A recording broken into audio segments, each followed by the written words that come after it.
quality network of providers, specialists, and 24/7 virtual care. Our focus is on your everyday well-being. Wherever you are along the journey, choose our health plan with connections. Connect with your agent or visit averahealthplans.com. The following is a special presentation of Riverfront Broadcasting Sports. It's time for Post 8 Baseball on KCCR and on YouTube at KCCR Sports. Post 8 Baseball is brought to you by Dr. Pepper, Floss Dentistry, Comtech, Wagner Auto, and Dakota Sprinkler. That one is flown out towards center field. Elliott Life, a long run dive, and he makes the catch! What a diving grab by Elliott Life out in center field! Post 8 Baseball is also brought to you by CHS River Plains, Kathy Sunshine Properties, True Green, B&B Equipment, Oahe Federal Credit Union, and Gales Gas. And Keenos will shoot that out towards the right center field gap. That's going to get down for a base hit. Another run will come in to score. Keenos is going to try and get the second. The throw coming in is cut off by the second baseman. It's the second double of the game for Lincoln Keenos. Post 8 Baseball is also brought to you on KCCR by AirTech, Capital City Ford, Lincoln, and Toyota, Olson Plumbing, First Dakota National Bank, Birding Electric, and Shane's Pharmacy. Post 8 will take game 2. Find a complete game shutout for Jack Van Kim. A huge win for the Yates. Post 8 Baseball is also brought to you by Avera, Xander Auto Parts, Edward Jones Financial, Todd's Electric, Lamb Auto, Kruger Contracting, the Oahe YMCA, Bank West, and Fisher Rounds. And Dean will launch it out to right field. That one's going to get out for a walk-off. 3-run homer. And Post 8 is off to Sunday. Third home run for Bennett Dean of the season. With the call of today's baseball action, KCCR award-winning sports director, John Winkler.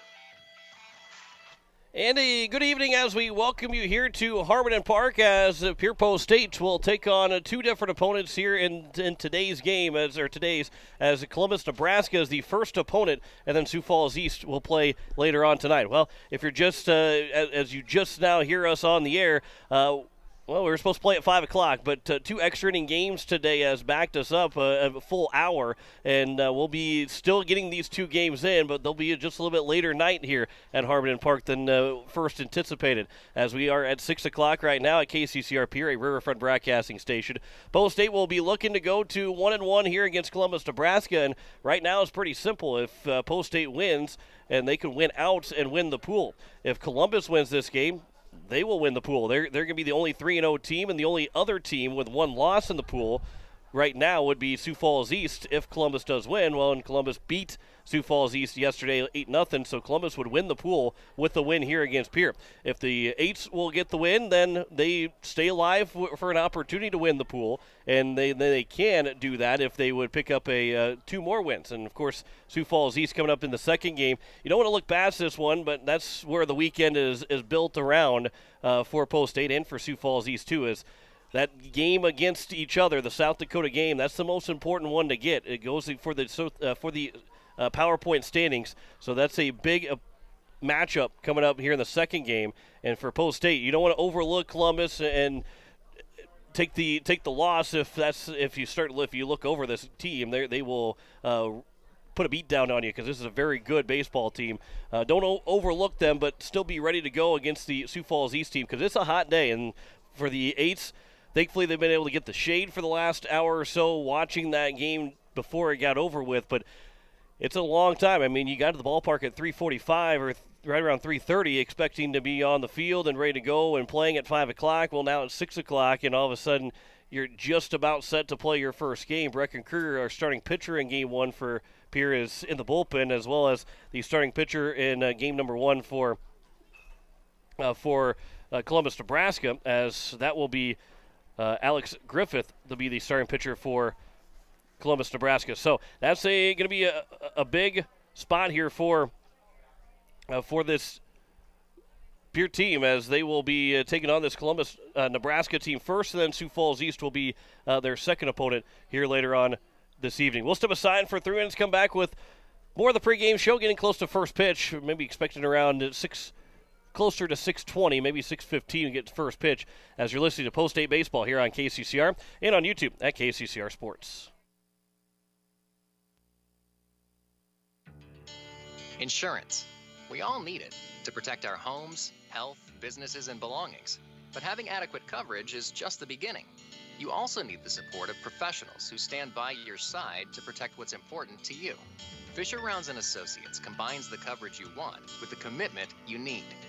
Fisher Rounds & Associates, at your service, at your side, with offices in Pierre, Mitchell, Watertown, Sioux Falls, and Rapid City. Bank West Insurance has the expertise and resources to deliver personalized service and customized solutions. As an independent agency, we shop dozens of companies to get you the best coverage at the best price. As your trusted choice for insurance coverage, we promise to go the extra mile so you can rest assured your loved ones and your assets are protected. Contact your local agent to put Bank West Insurance to work for you. Not a deposit, not FDIC insured, not insured by any federal agency, not guaranteed by any bank, may go down in value, equal opportunity provider. At the Y, we're more than a gym. We're a cause-driven charitable organization nurturing the potential of every youth, adult, and senior in our community. From advocacy to childcare, disease prevention to athletics, swim lessons to safe spaces, our mission ensures that everyone, regardless of their financial situation, can participate in the services that we offer at the Y. We invite you to stop in and check out our youth sports, summer camps, group exercise classes, swim lessons, and so much more. Discover your Y at the Milwaukee Family YMCA in Pierre, where we are for youth development, healthy living, and social responsibility. Building a home. It's the biggest investment most of us make in a lifetime. Not to mention, it's a decision that, well, you pretty much live with day and night. The quality of the workmanship stares back at you like a reflection. It also affects the value of your investment. Choosing the right contractor is critical. Kruger Contracting is that contractor. Call 222-2523. Quality workmanship and materials completed on time. Kruger Contracting. In a word, quality. Call 222-2523. The count may change with every pitch, but what doesn't change is God's love for you. Come join us at Faith Lutheran Church to hear about the God who blesses us with athletic skill, meaningful relationships, and the peace and comfort that comes from His Son Jesus. You can worship on Wednesday evenings at 7 p.m. or on Sunday mornings at 8:30 or 11 a.m. Faith Lutheran Church is up the hill at 714 North Grand and happy to support our athletes, their families, and our community. Looking for your next new or used car, truck, or SUV? Then go no further than the comfort of your own home. Shop online at lambmotor.com. On lambmotor.com, you'll find the vehicles Lambs has in stock. You can schedule a test drive or your vehicle's next tune-up, all online. New or used, shop for it all online, anywhere you are. Lamb Motor has the right vehicle for you. Lamb Motor in Oneida and online, lambmotor.com.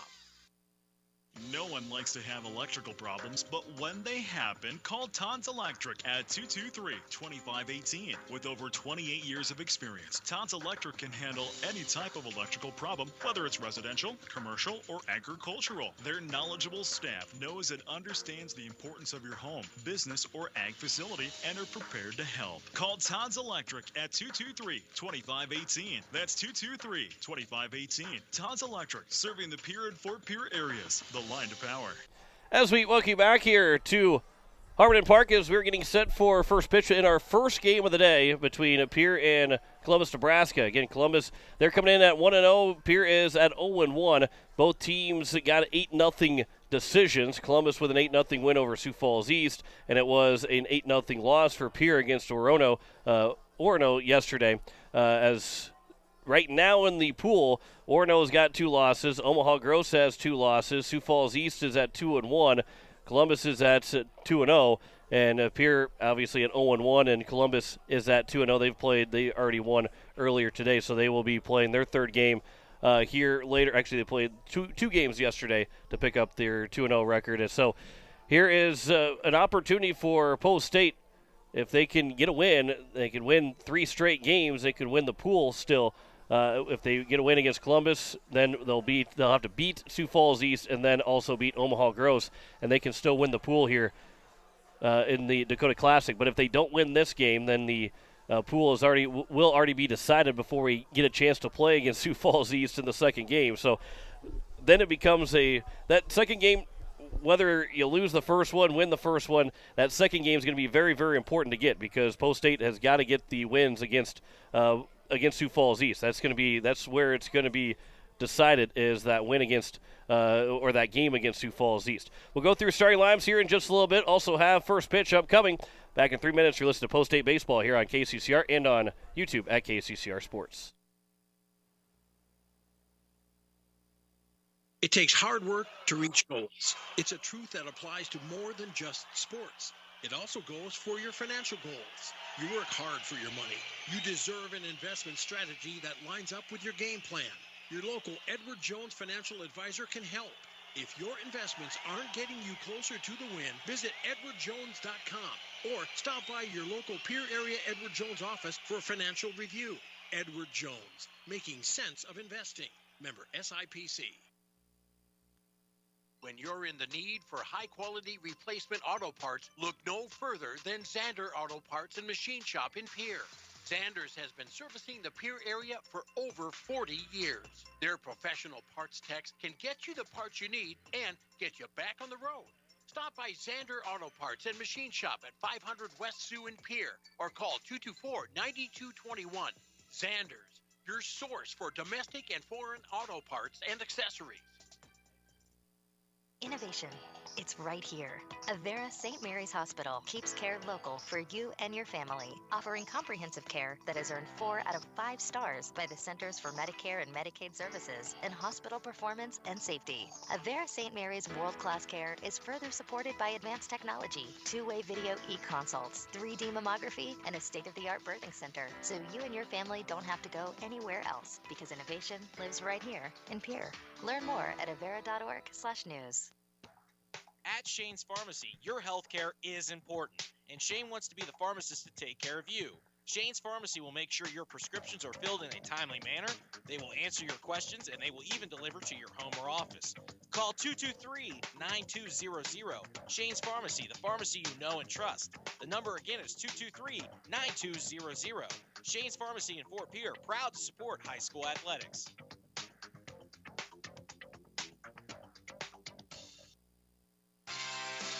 Furting Electric has a long history of doing electrical work the right way. Economical service, professional work, and customer satisfaction is why they can say that. Furting Electric can do residential, farm, and commercial projects. Doesn't matter if they are charged with new construction or a remodel project, they get it conducted. Contact the staff at Furting Electric at 224-8684. They can light a spark into your next project. Furting Electric, 224-8684.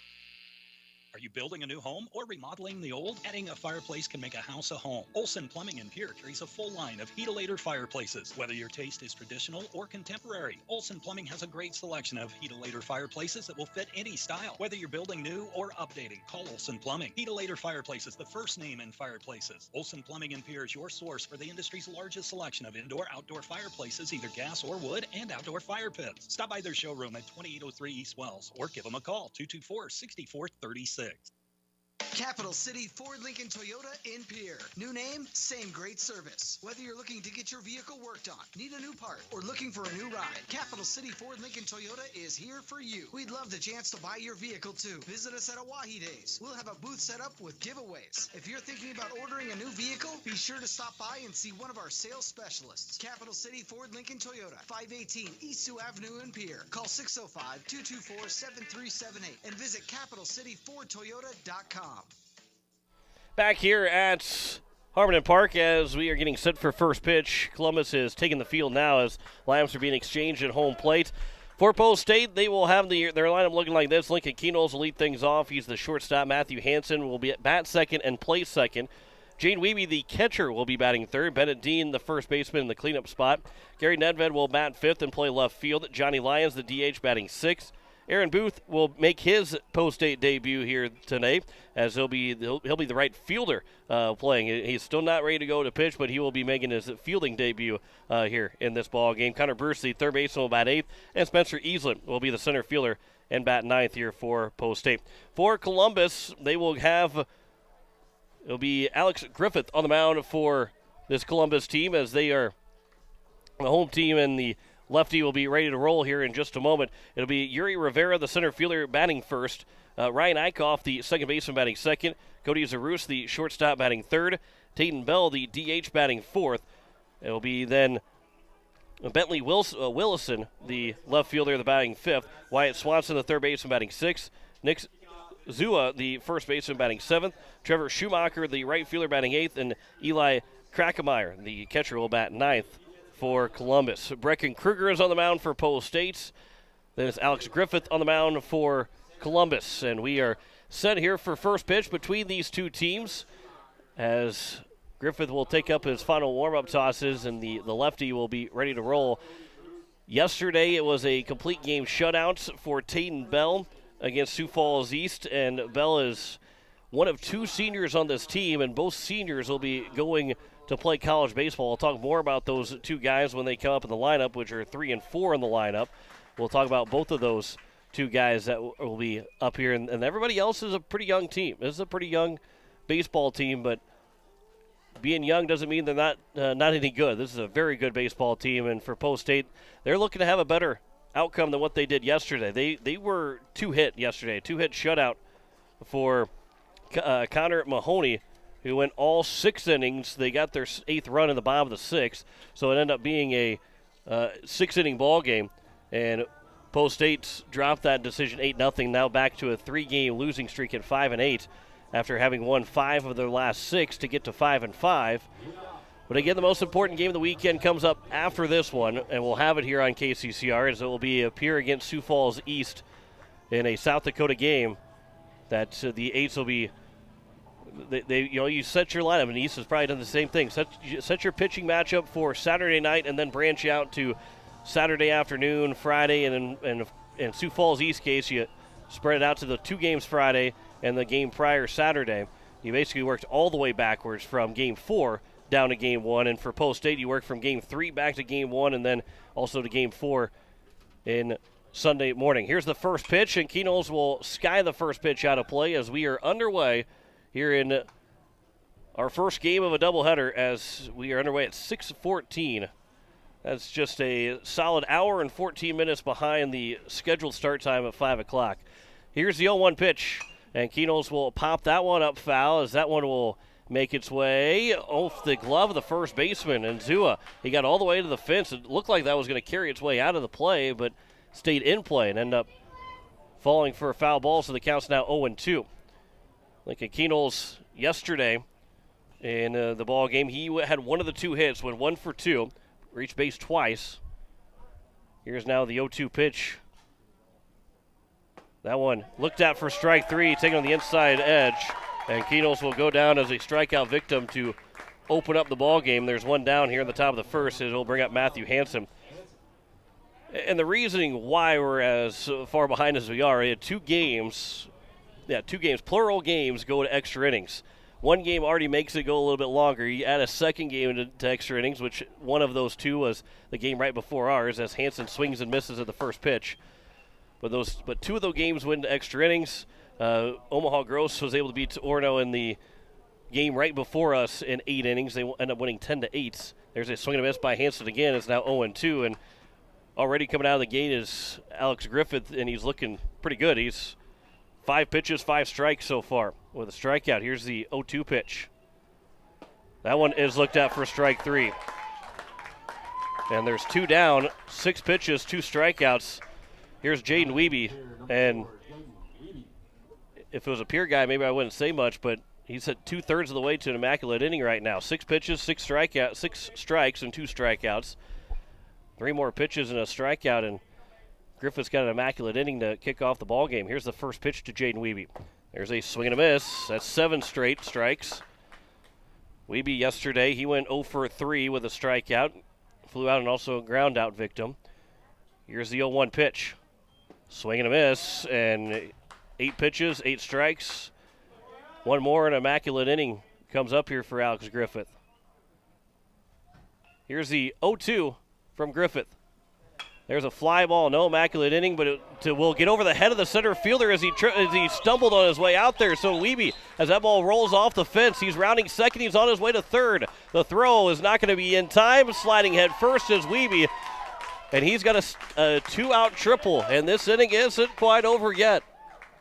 One pitch away from an immaculate inning, and now it's all of a sudden one hit away and a 1-0 lead for Post State with a 2-out triple with 2 strikes.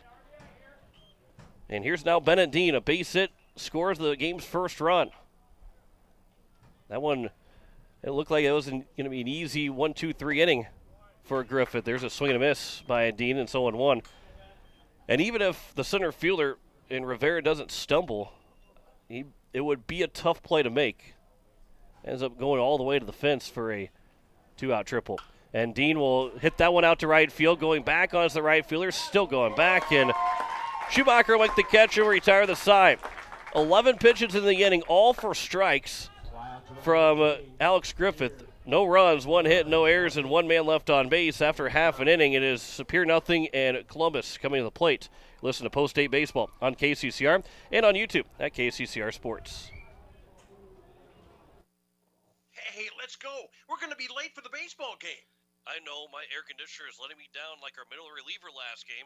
I have to give someone a call. That's easy. Call in the closer, AirTech Heating and Cooling. They use Coleman brand heaters and air conditioners, and like our team's closer, AirTech with Coleman products give us quality and dependability we can trust to win the game. You're right. I'm going to the bullpen. AirTech, I need you. Most of us already know that Gales Gas of Pierre is the place to call for propane. They offer an automatic fill plan so you never have to worry about running out of propane. They accept debit and credit payments or a budget payment plan to spread out the cost throughout the year so you never have surprises when you get your bill. For delivery, convenience, and great customer service, call Gales Gas at 224-5518. That's Gales Gas at 224-5518. As we welcome you back here to Harmon as we head to the bottom of the first inning, Brecken Kruger is on the mound for Post State, as it will be Yuri Rivera to lead things off for Columbus. He's the center fielder. Ryan Eichhoff, the second baseman, batting second. Cody Zarus, the shortstop, batting third. Tayden Bell, the DH, batting fourth. It is Bentley Wilson, the left fielder, batting fifth. Wyatt Swanson, the third baseman, batting sixth. Nick Zua, the first baseman, batting seventh. Trevor Schumacher, the right fielder, batting eighth. And Eli Krakemeyer, the catcher, will bat ninth. Different looking battery for Post State, mostly for the fact that it's not that Brecken Kruger is on the mound, it's that Jaden Weeby's out behind the plate. He gets his catching debut of the season. It had been all Grayson Hunsley and George Stalley, but Stalley not here, and Hunsley gets the game off. He'll be the starting catcher in game number 2 of our day, and hard to fault someone to not catch both games in a 100-degree day, as Yuri Rivera will come to the plate first. For Brecken Kruger so far in the season, he's been very good for Post State, and he was very good in his last outing, but he has gone 5 innings in his 2 appearances. He does have a win, and there's a swing and a miss to open things up in the bottom of the first inning. In his, again, 5 innings, he has given up just 2 hits. He has 1 walk. It was an intentional walk, a strikeout, an ERA of 0, and a whip of 0.6. As that one is a bunt attempt from Rivera that is fouled back.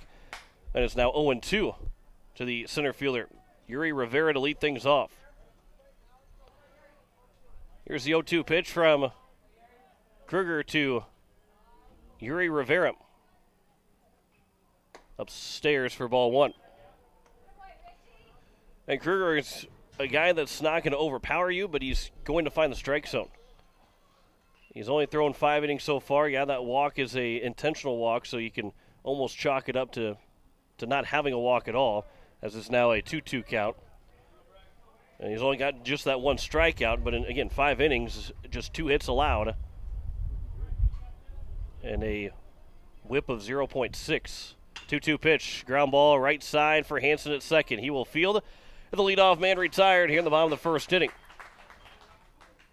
And Kruger prides himself on throwing the ball around the zone and inside the zone and making guys hit. He's got a batting average against of 118 right now. He's had 3 different 1-2-3 innings. In 5 innings, he's had 3 different 1-2-3 innings. The guy that just wants to be around the plate. Here's the first pitch, swing and a miss. And it's 0-1 here to the number 2 hitter, Ryan Eichhoff. Again, this is Kruger's first start of the season, 3rd different appearance of the year, but his first start. Here's the 0-1 pitch. That one's pops foul and out of play, and it's now 0-2. In Columbus, they are 1-0, or well, they aren't just 1-0. They got a win yesterday and a win today, as they are sitting at 2-0 right now in the catbird seat of the Sioux Falls East pool. Here's the 0-2 pitch. That one's fouled out of play again. Remains at 0-2. Sioux Falls East, that's the team that they beat yesterday 8-0, and East is 2-1. Their pool play will wrap up tonight after Pierre and East will play. But the only thing that might matter about that game, if Columbus picks up the win here, is the fact that they're playing for South Dakota power points. It could be a meaningless Dakota Classic game in terms of Columbus would clinch the pool with a win. 1-2 pitch, popped up, foul territory. Dean will have a long run, and it will drop foul. Ran out of time, didn't run out of room. When the count remains at 1-2 here to Ryan Eichhoff. Again, this is game 1 of 2 today, 2nd of 4 this weekend here at the Dakota Classic. 1-2. That one will miss low and outside, and that's now 2-2. And for Pierre, and there's a possibility of playing 3 more games. You win your pool, you're in the quarterfinals, you can make your way all the way to the championship, so you could play 7 games in total. There's another ground ball to the second baseman, Hansen. He will charge this time. And the quick throw to first, there's 2 down. Now here in the bottom of the first inning, and it brings up the number 3 hitter in Cody Zarust. Zarust is the shortstop and one of 2 guys going to play college baseball for Columbus next year. Washburn is the place that he will attend. Man on deck, Tayden Bell, will be the next man to the only 2 seniors on this team, and they're going to both go play some college baseball. First pitch is upstairs, so they're the old guys in the group. A lot of young kids for Columbus, and you get the 2 old guys to help bring them along. Here's the 1-0 pitch.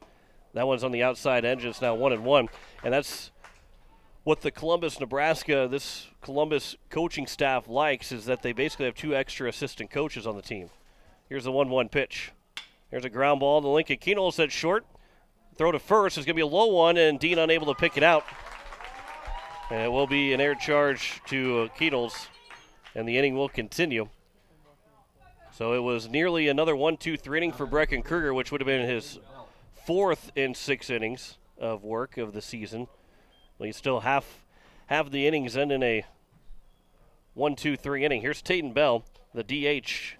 He had the complete game shutout against Sioux Falls East yesterday, and he is going to attend Coastal Carolina next year. That's a nice D1 school, and as the pitch is a ground ball to Hansen over at second, he will go the short way to second base and retire the side. Goes to the 4-6 fielder's choice, and the inning will come to an end. No runs, no hits, 1 error, and 1 man left on base.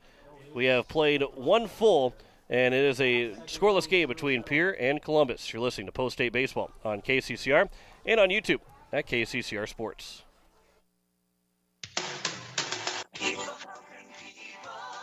Have you ever wondered what the benefits are of becoming a Owyhee Federal Credit Union member? At Owyhee Federal Credit Union, we reinvest profits in you. We do this in the form of lower interest rates, higher dividends, and low to no fees. So come check us out or come in at 221 East Pleasant Drive in Pierre, because at Owyhee Federal Credit Union, we treat our members like they own the place because, well, they do. Owyhee Federal Credit Union. Wondering what to do with the pitted and rutted drive? B&B Equipment will get you covered. Wanting to put something down the ground? B&B Equipment will put a hole in your project. Need to even up that property? B&B Equipment can fill that need. B&B Equipment can deliver all your gravel and material needs. B&B Equipment is here for all your excavation needs. Contact B&B Equipment, 224-6727, a contractor here for you. That's B&B Equipment, 224-6727. As we welcome you back here to Harmon, top of the second inning, as Post States and Columbus tied without a score so far, as the eights will have Gary Nedved, Johnny Lyons, and Aaron Booth, the first three hitters. Nedved, the left fielder, Lyons, the DH, and Booth, the right fielder, as it's going to be 5, 6, and 7 here for Post States. As Lyons, or excuse me, okay, well, Gary Nedved is in the, supposed to be Gary Nedved, then Johnny Lyons, I believe, but Johnny Lyons coming to the plate right now. So maybe, as they may have flip-flopped that.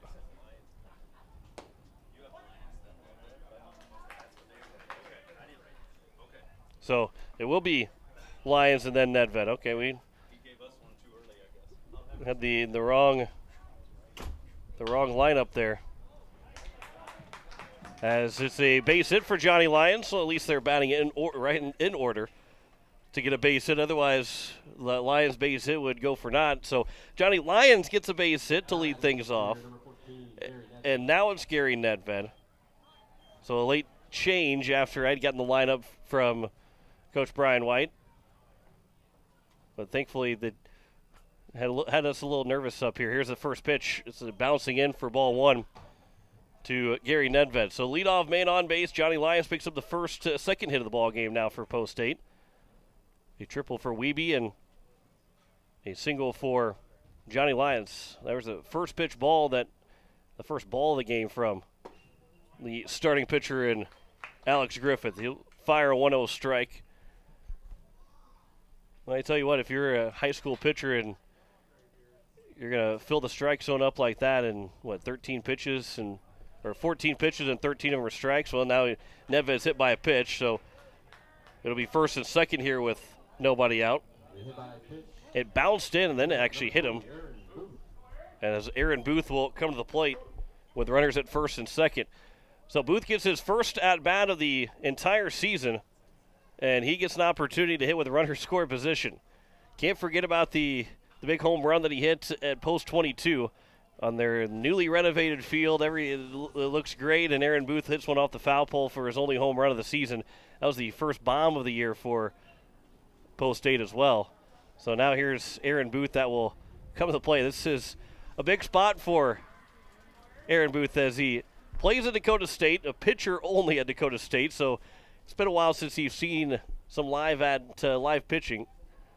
We'll see if he takes a big hack right away. He does take a big hack and swings and misses for strike one. But he's and for Booth, you want to go out there and have a good at bat, but you're not going to go back to college and your coach isn't going to say, hey, we want you to hit now. They're still going to want you to pitch. So you just go out and take some free hacks, have a good at bat. That one's missed or is taken inside for a strike. It's now 0-2. And Coach White, there's not a whole lot of guys available, and that's why Aaron Booth is here to hit. Otherwise, if everybody would be available, would be just used as a pitcher. On a hot day, you got to have everybody out there. 0-2 pitch is popped up. It's going to be an infield fly, and the pitcher will make the catch. There is a routine pop-up for a infield fly, and it was caught, but it didn't look routine from the pitcher in Griffith. Definitely a infield fly rule, but as Griffith didn't make it so much routine. Now here's Connor Bruce as he'll come to the plate. He's still hitting .333, just 1 for 3 in his at-bats. He has walked twice and been hit by a pitch as well in his 6 plate appearances. The runner in score position swings and misses at the first pitch. And it's 0-1. 1 down, 2 on here in the top of the second. Our first game of 2 today here at Harmon Park. Lyons leads away from second, and Matthew Hansen on at first. Here's the 0-1 pitch.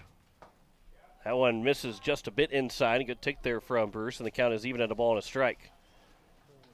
Pierre will play at 9:30 tomorrow morning. They'll be on the air at 9:15, and that one is the first game of the day, so we don't have to worry about being an hour later. But also, we are going to be on Capital City Rock. You can stream it on CapitalCityRock.com. That one taken for a strike, and it's now 1-2. We will still be on YouTube at KCCR Sports.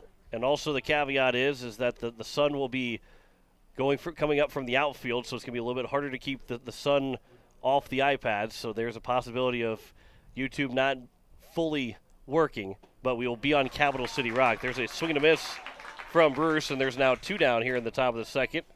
And it will bring up Spencer Easlin, the center fielder. For Spencer Easlin, he's had just 2 games. He has not had a plate appearance other than what was last night, where he ended up going 0 for 0, so he still has no official at-bat. He was walked and also hit by a pitch, was on base both times. But he comes into this weekend, and I guess still coming to this game, looking for his first official at-bat for the Senior Legion team. With now 2 down and 2 on, the first pitch is upstairs for ball 1.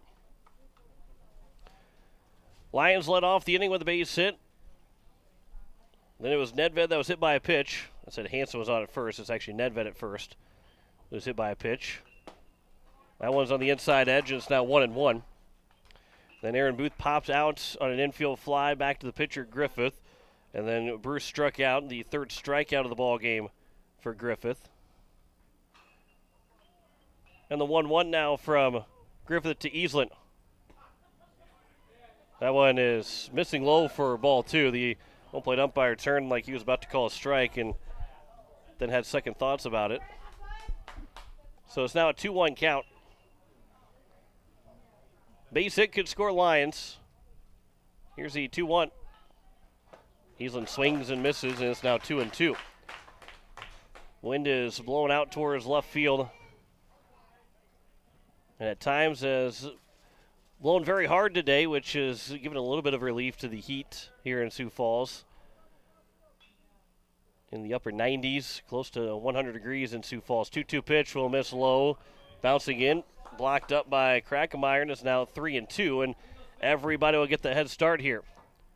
Lions and Nedved will both take off with the pitch from the lefty Griffith, as Easlin's got an opportunity to drive in a run with a base hit. 3-2 pitch comes inside and taken for strike 3, and that will retire the side. 2 strikeouts of the inning. No runs, 1 hit, no errors, and 2 men left on base after an inning and a half, still scoreless between Pierre and Columbus. You're listening to Post State Baseball on KCCR and on YouTube at KCCR Sports. Hey, yo, Speedo's Lawn Care. Hello.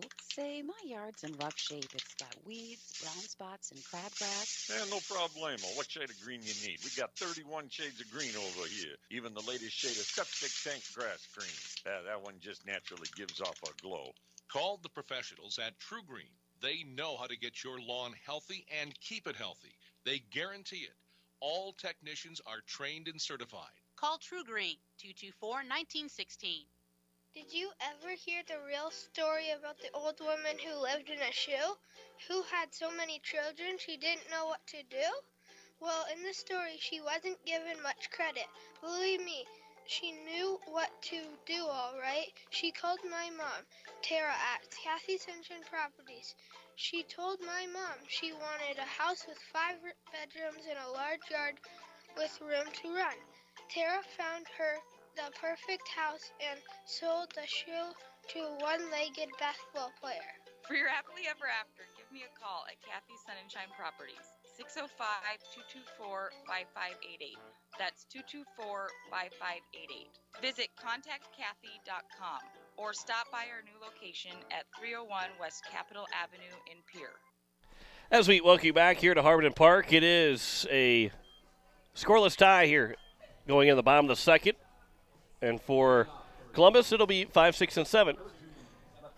Bentley Willison, Wyatt Swanson, and Nick Zua will be the first 3 hitters here for Columbus, who again will be looking for a win to stay undefeated, as they are 2-0 so far. First pitch has popped up. Be Matthew Hansen over on the right side. Inside the infield grass will make the catch. 1 pitch and 1 out to open things up here in the bottom of the second inning. As here's Wyatt Swanson.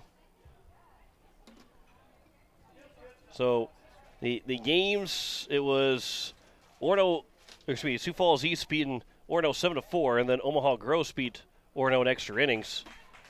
10-8 as there's a pitch over for strike one to Wyatt Swanson.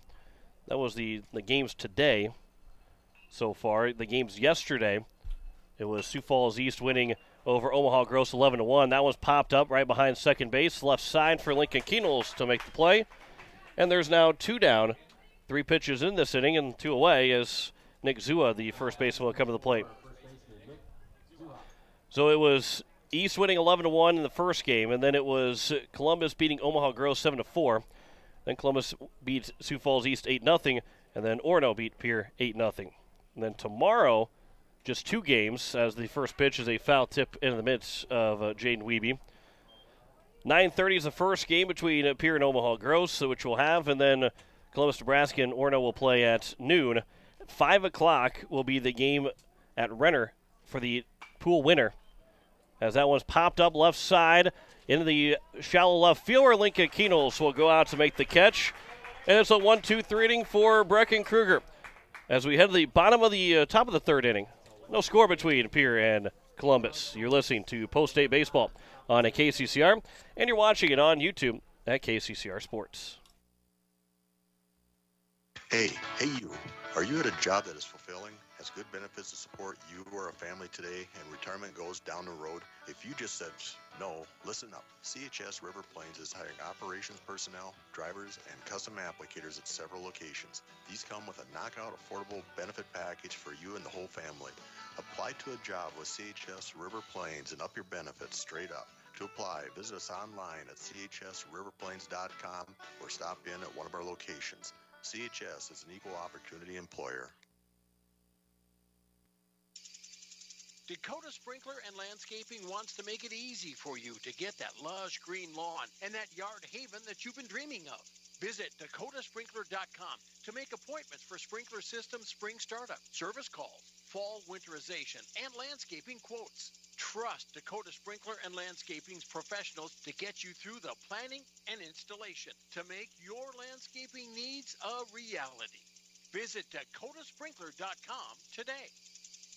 Top of the third inning, and Post State's looking for that first run. They've got 2 hits so far, as they've been unable to do anything with them. They left 3 men on base in the first 2 innings, but it's the top of the order. Keenels, Hansen, and Wiebe, the first 3 hitters here for Post State, as Alex Griffith has been good through the first 2 innings and almost completely perfect in the first inning and with an immaculate inning. He had 8 pitches with 8 strikes and 2 strikeouts before Wiebe was able to get a triple, but then Bennett Dean flew out to the right fielder to end the top of the first inning. Pierre will, well, I shouldn't say Pierre. If Pierre wins the pool, they'll play the winner of the Renner pool at 5 o'clock. The winner of this pool will go to Renner at 5 o'clock and play the winner of that one, which Omaha Central at 2-0 right now. Creighton Prep 2 is at 3-1. So Omaha Central is the only team, maybe Kindred, North Dakota could come back and win all 3 games, as that one misses for ball 1 to Lincoln Keenels. But pretty much Omaha Central's got the best shot of winning that pool if it's not Creighton Prep 2, as that one's outside. It's now 2-0 here to Lincoln Keenels. He struck out looking his first trip to the plate. 2 backwards Ks back-to-back to open things up for Griffith in the top of the first inning. 3 strikeouts in total so far. 2-0 pitch. Keenels will foul that one back. And it's now 2-1. In that pool, Renner's at 1-2, Watertown at 0-2, those 2 South Dakota teams. Neither will win the pool. So for Post State, and even for Sioux Falls East, a win of the pool, and you know the quarterfinal right now, you don't have to worry about it being a South Dakota team. And then you start looking at the semifinals, and obviously you don't want to look ahead, but that'd be the next spot where they could play a South Dakota team. Keenels will launch it out to left field. He thinks he's got it. He does have it. A home run for Lincoln Keenels. And Post State has taken a 1-0 lead. Keenels walked his way halfway up the first base line, knowing that he had it.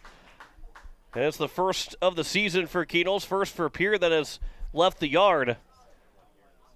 Yeah, Keenels hit a home run the high school season here on a very, very windy day. Much windier than it is today, but Lincoln Keenels gets the home run, and Pierre takes a 1-0 lead on a 3-1 pitch. What a hitter's count there for Lincoln Kenols to go deep. Now here's Matthew Hansen. There's one way to get the first run of the tournament for Post State. Do it with one swing. 330 down the left field line, and that one cleared it out in left field by several feet. As the first pitch misses inside for ball one to Matthew Hansen. That was a shot that Kenols, as soon as he hit it, he was walking a couple of steps. He knew he had it. That one's popped up in front of home plate, and it's going to drop, and Matthew Hansen's going to have a base hit.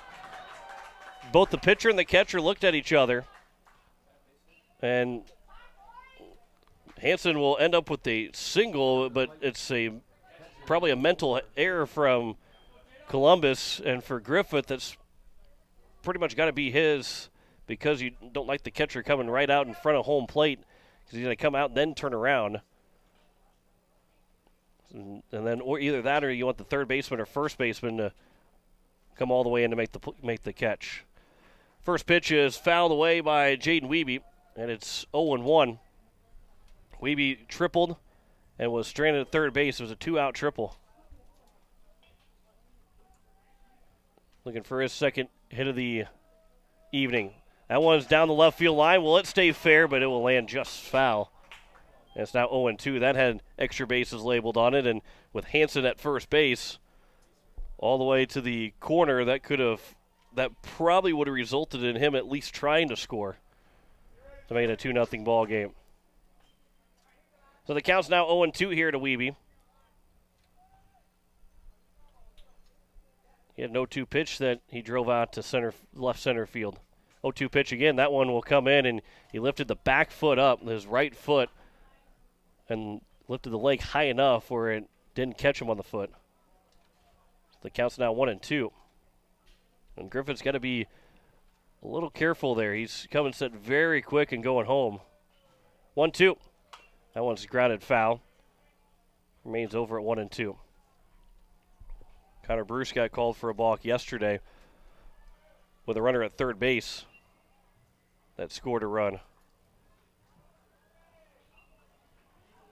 So if Griffith isn't a little bit more deliberate with the coming set and as quick as he does, could result in Hansen taking second base. But Wiebe's trying to push him along to second. So here's now the 1-2 pitch again upcoming from Griffith to Wiebe. Hansen takes off. It was tipped by Wiebe, and it was not caught cleanly by the catcher in Krakemeyer, so it goes as a foul ball. Hansen was going to be safe at second, but also there would have been a throw if Wiebe would have struck out because the catcher had to make the catch.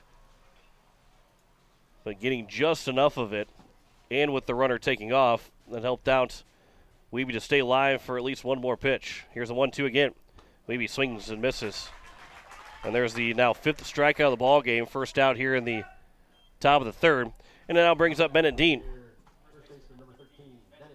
Dean flew out to right field in his first trip to the plate. He's looking for his first hit here at the Dakota Classic. He's 0 for 4 right now after an 0 for 3 day yesterday. Here's the first pitch, lefty on lefty. There's a ground ball over the first baseman. Scooped up by the first baseman. He will step on the bag. It moves up Hansen 90 feet.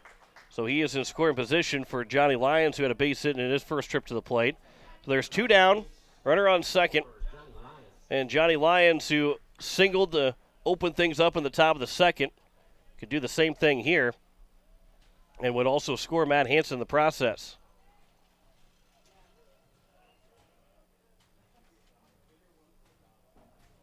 Griffith comes set from the stretch. First pitch is taken on the inside edge for strike one. 1 run so far in the inning. It was a leadoff home run from Lincoln Kenols. And a base hit for Matthew Hansen. Goes down as a hard line drive in the book, but probably more of a error from Columbus, just not a physical error, as the count's now 0-2. And Lions got to protect. Now 0-2 in the count. Center fielder shading far to the left side. 0-2 pitch. That was a good breaking ball that dropped out of the bottom of the zone, and Lions was ready for it and was able to hang back and take it for ball one.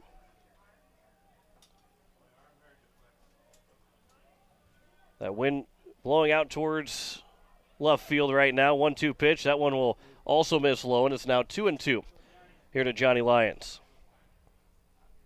On deck would be Gary Nedved. Post State with 4 hits so far, 2 in this inning. As they lead at 1-0 with 2 outs. Hansen takes off. The throw to third. The tag, it got him out of third base. And that will retire the side. It was taken high for ball 3. Hansen had a good jump, but hesitated just a second longer, just a split second. If he doesn't hesitate right before he fully takes off, he's probably safe. But instead he's thrown out trying to steal third to end the inning. They had 1 run on 2 hits, and that 1 run was a solo shot from Lincoln Kienholz. No errors in the inning and no one left on base. We head to the bottom of the third, and Pierre's got their first lead here at the Dakota Classic. They lead at 1-0 over Columbus. You're listening to Post State Baseball on KCCR and on YouTube at KCCR Sports. Wagner Auto Company is your complete transportation headquarters. Now is the time to order your new Buick, GMC, Chrysler, Dodge, Jeep, and Ram vehicles, plus a good selection of quality pre-owned and certified pre-owned vehicles. They'll take care of you after the sale with a full-service parts and auto body shop with trained technicians, along with a friendly financing team that'll work with you to find the best deal and one that'll fit your budget. Wagner Auto is your local full-service family-owned dealership for over 115 years. WagnerAuto.com. That's WagnerAuto.com. Comtech is a total technology solutions provider. Comtech is ready to get technology to work for you, not against you. Stop into Comtech to see our selection of TVs, home audio systems, computers, and security systems. They have brand names like Samsung, Bose, Sonos, and Lenovo, just to name a few. Comtech has what you're looking for in technology. Stop in at 1601 Lowell Avenue in Pierre or visit their website at comtechplus.com. Comtech, your trusted technology solutions provider. Bottom of the third inning, as it will be 8-9-1. Trevor Schumacher, Eli Krakemeyer, and Yuri Rivera, the first 3 hitters, as Post State has a lead 1-0. After the solo shot from Lincoln Kienholz, first pitch is outside for ball 1 to Trevor Schumacher. Now we're 8 man of the order, 8-9-1 here for Columbus, as the 0-1 pitch, or the 1-0 pitch, is popped up and fouled out of play. The only base runner so far for Columbus reached on the 2-out error that was charged to Lincoln Kienholz. And then he decides to atone for it by hitting a home run. Not a bad way to atone for an error that didn't even come back to haunt you. As that one's upstairs, and it's now 2-1. Schumacher and Krakemeyer. Here's the 2-1 pitch. That one will miss low, and it's now 3-1. So Breckenkruger in danger of walking his first man, and would be his legitimate first walk of the season. Here's a 3-1. Ground ball left side. That's underneath the glove of Bruce at third, and it will be a base hit. Say underneath the glove. That was a tough play for Bruce over there. So it's a leadoff single for Schumacher. And that will put an end to the no-hitter for Breckenkruger. Goes 2 full innings of no-hit baseball. And now here's Eli Krakemeyer, the catcher. And do you think about playing some small ball over here with the number 9 hitter? First pitch. This is just a bit outside for ball 1. With it being a 1-0 ball game, the bottom of the third inning, and while Griffith has given up a base runner in each of the first 3 innings,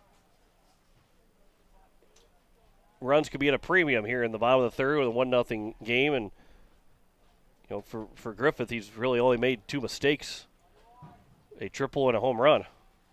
That one's popped up.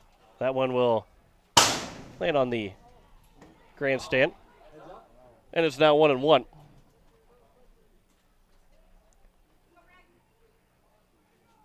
Runner at first, that's Schumacher on the leadoff single, as Post State has a 1-0 lead here in the bottom of the third. 1-1 pitch. That one is popped high up on the infield. Matthew Hansen will call for it. He'll make the catch. And there's one down now here in the bottom of the third inning, and we go back to the top of the order for Yuri Rivera.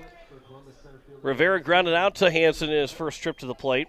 The first two hitters actually ground out to Hansen, and three of the four guys, actually all three outs, were ground balls to Matthew Hansen at second base.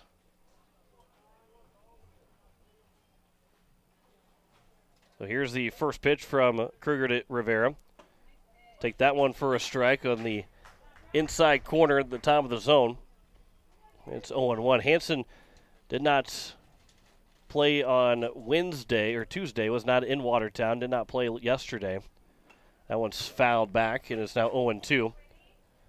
Last weekend, Hansen was one of many guys that were not going to be able to play, and Post State ended up not playing Friday or Saturday out in Rapid City. But Hansen was playing the All-Star game down in Vermilion. Here's the 0-2 pitch. That one is out towards center field. A long run for Easlin. Keenels will go over the shoulder, make the catch. He turns on the back foot, throws it back to first, and is just not going to get back in time. Dean stayed on the bag and tried to stretch as far as he could to double off Schumacher at first base, but what a heck of a play from Lincoln Keenels, going back over his shoulder to make that catch, and then from the back foot, just launching it back towards first base and barely unable to get Schumacher back at first. If you're playing on turf, that probably actually gets there. But the infield dirt slows it down enough where Schumacher's able to slide back in, and that was a much closer play than I originally thought it was going to be. As Ryan Eichhoff will take ball one here with 2 outs in the bottom of the third inning. The 1-0. That one's popped out to the second baseman Hansen. He'll make the catch, and 3 pop-outs to end the inning. No runs, 1 hit, no errands, and 1 man left on base. We have played 3 completes here at Harmon, and Pierre leads Columbus 1-0. You listen to Post State Baseball on KCCR and on YouTube at KCCR Sports. Dr. Nick and Chelsea Redeman at Floss Dentistry in Pierre is family-owned and operated. They have modern practice with skill and caring staff. They have same-day availability. Floss Dentistry is located at 603 East Sioux Avenue in Pierre with hours Monday through Thursday from 8 to 5. Give them a call at 605-224-2161 and don't put off that scheduled cleaning any longer. Floss Dentistry, 603 East Sioux Avenue in Pierre, or give Dr. Nick and Chelsea Redeman a call at 605-224-2161. This week! Did you miss your exit? For the second time in a row. Ooh, third time's a charm. You deserve a treat for that time on the road. Did you lose your favorite sunglasses? Yes, and they were on my head. Or did you remember your wallet, but forget your phone instead? So sweet, unique. Baby, there's nothing better. I bet you've probably done something that deserves a Dr. Pepper. Did you meal prep all your lunches and order tacos instead? I'm so ashamed. Please don't tell my wife. I went to the grocery store and actually remembered my reusable bags. Earth-friendly, so safe. It's one of a kind, it'll blow your mind. That deserves a Dr. Pepper. It is the top of the fourth inning, and Pierre leads it 1-0 as Johnny Lyons will come back to the plate. He was up at the plate when Matthew Hansen was thrown out trying to take third base.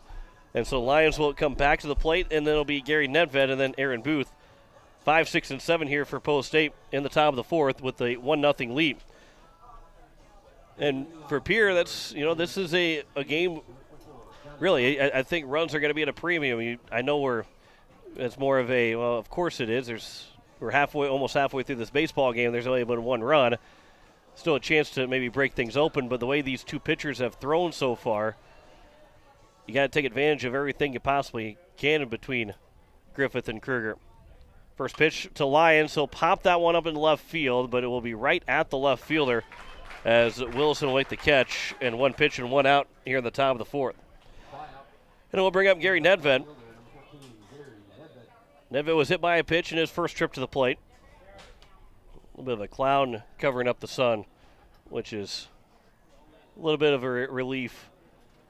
Here's the first pitch to Nedved. That one's catching the bottom of the zone, and it's 0-1. Temperature in Sioux Falls right now says it's 95. Feels like 101. The dew point at 67. The humidity at 39%. There's a swing and a miss. It's now 0-2. The Southeast Missouri boy in me is for long forgotten how it is to have a lot of humidity. It's hot for me, too. Here's a ground ball down the first base line, and it will land. It will roll just foul. Griffith nearly touched it while it was on the line, and then he let it go just a little bit longer to completely roll foul. So it remains at 0-2. That's a tough one because for Griffith, you not only have to worry about Nedved running up the line. One you don't want, and then for Nedved, you also can't kick the ball. You can't touch the ball, whether it's in foul territory or not. You end up being out. Here's the 0-2 pitch. Line shot up the middle for Nedved. That's a clean base hit for Gary Nedved. And there's one on and one out to bring up Aaron Booth. Aaron Booth, he popped out of the pitcher with runners at first and second in his first at-bat of the season. Booth told me before the game he's a big fan of Monsters, Inc. And I'm not sure why he exactly told me that, but as he'll foul the first pitch to the right side for 0-1. Must be a big Pixar guy. Nedved leads away from first. Aaron Booth has an 0-1 count. Here's the 0-1 pitch. That one at the top of the zone is now 0-2. Here to Booth. And he is, for Aaron Booth, not only playing for Post State and hopefully at some point will be able to pitch before the season comes to an end, also helping coach some of the feeder systems for Post State. That one's flown out to center field. Booth got more of that one than the first at-bat, but he flies out of the center fielder in Rivera, and there's now two down. And it brings up Connor Bruce. Bruce struck out swinging in his first at-bat. So he will hit with the runner on base and 2 away in the top of the fourth inning. Both these pitchers so far for both Pierre and Columbus, as Bruce will swing and miss at the first pitch, have been efficient. They both have been playing efficient, or pitching efficient. That one's upstairs, and it's now 1-1.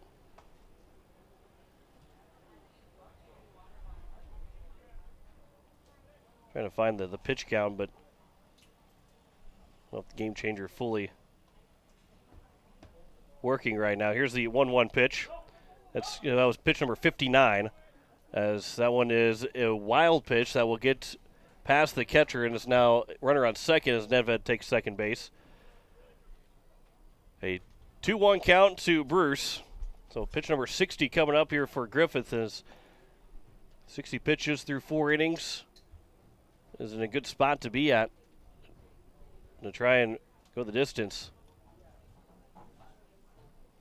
Here's the 2-1. Line shot, but that's foul. It's now 2-2. Bruce in his lone hit so far of the season, that being a double, where he picked up that RBI double. That was on the day where Post State was able to come back twice at the Veterans Classic and pick up 2 wins. That one just a bit upstairs, maybe a little bit inside. The count's now 3-2. A little bit to the chagrin of the Columbus faithful here. Griffith thought maybe he had strikeout number 6, but instead he'll have to come set and deliver a full count pitch. There's a base hit for Bruce into left field. Rounding third is Nedved. He's going to try and score. The throw coming to the plate. It is cut off by the pitcher Griffith. The throw to second, and Bruce will slide in safely at second. An RBI single for Connor Bruce. It's a 2-0 lead for Pierre. And he'll stand at second base. An RBI single, taking second on the throw. And Post State has extended their lead. And Bruce has been efficient. His 2 hits so far this season, now hitting .500, but his 2 hits have led to 2 RBIs. As now Spencer Easland the center fielder will come to the plate. He struck out looking his first trip. First pitch, over for strike one to Eastland.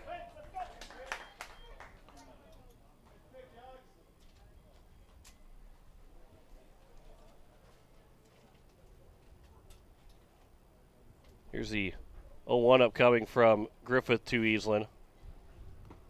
That one is catching the inside corner. It's now 0-2. We do have severe thunderstorm warning in Ziebach County. That was just issued out until 8:15 Central Time. So that's a long hour and 13 minutes from now. That one misses on the 0-2 pitch, and it's now 1-2. And if need be, News Director Zach Nelson will be in the studio, and he'll take over. We'll go to YouTube only for continuing coverage of severe weather and for post-state baseball. There's a swing and a miss for a strikeout. Another run scores, though, on the RBI single from Connor Bruce. 2 hits in the inning, no errors, and 1 man left on base. After 3 1/2, it is a 2-0 lead for Pierre over Columbus. You're listening to post-state baseball on KCCR and on YouTube at KCCR Sports. Insurance. We all need it to protect our homes, health, businesses, and belongings. But having adequate coverage is just the beginning. You also need the support of professionals who stand by your side to protect what's important to you. Fisher Rounds & Associates combines the coverage you want with the commitment you need.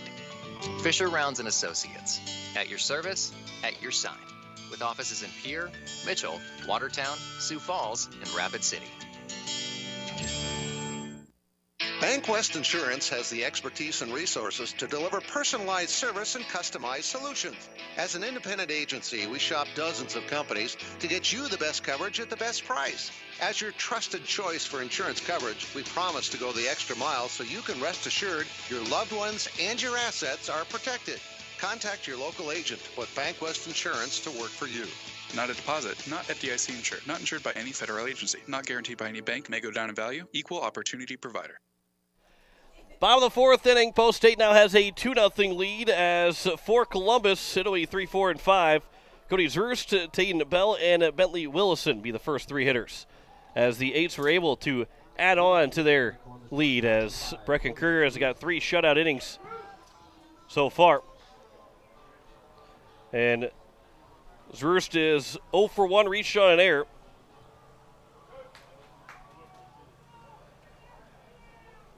Only 1 hit so far for this Columbus team. First pitch is outside for ball 1. Here in the bottom of the 4th inning.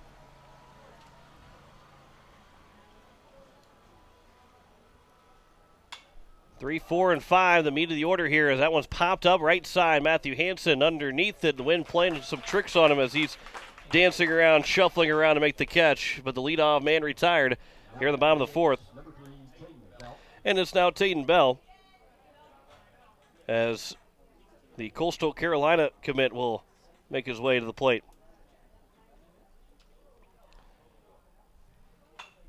And the first pitch is popped up, foul, and out of play. Coastal Carolina out of Conway, South Carolina, won a national championship a couple years ago.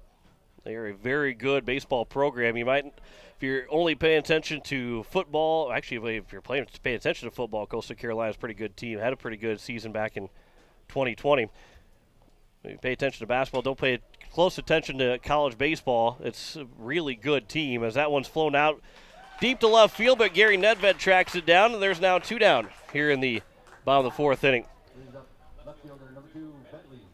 But, Conway, South Carolina is pretty close, so it's not too far away from Myrtle Beach. Tayden Bell probably takes a surfboard with him out to Coastal Carolina next year. As the first pitch will miss low to Bentley Willison. He is 0 for 1, popped out to Matt Hansen in his first trip to the plate. Here's the 1-0. That one is flying out towards left field, and that won't get out of play, and it's now 1-1.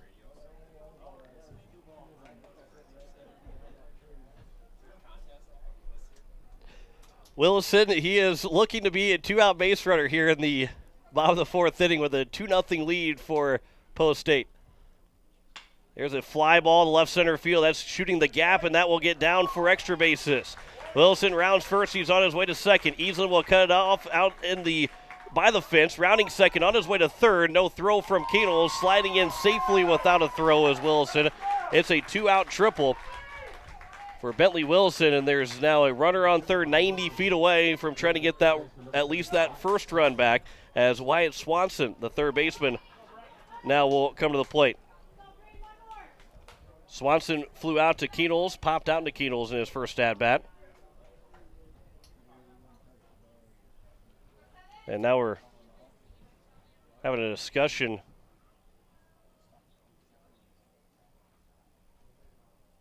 And not entirely sure what it might have been, but at third base is Bentley Wilson. And Wyatt Swanson now with a base hit.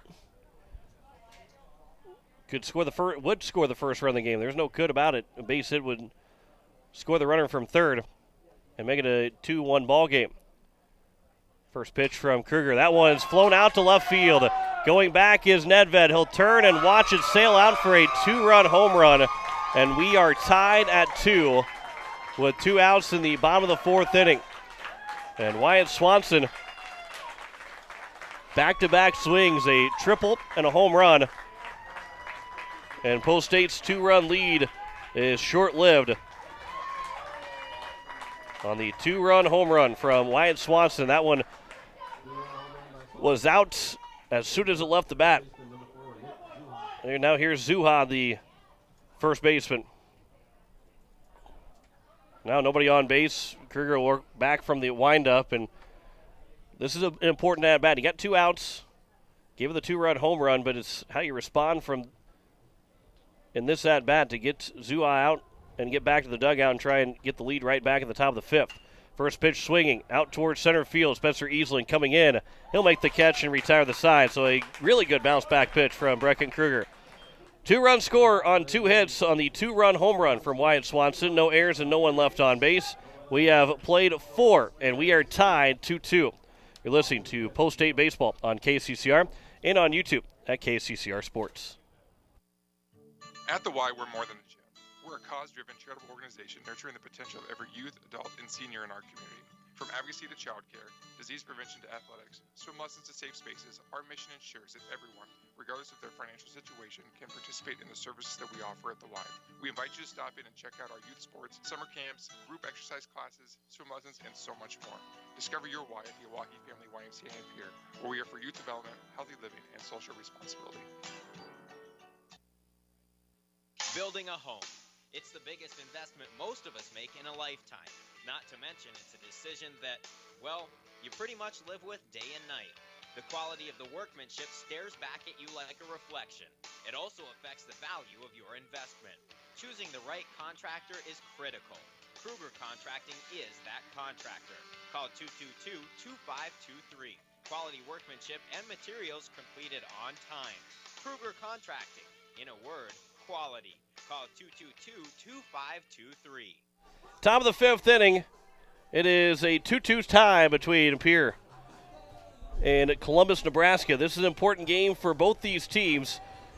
And the fact that if Pierre wins, they stay alive for an opportunity to win the pool. If Columbus wins, they will clinch the pool and will be going to Renner Ballpark on Sunday afternoon, Sunday evening at 5 o'clock and facing the winner of the Renner pool.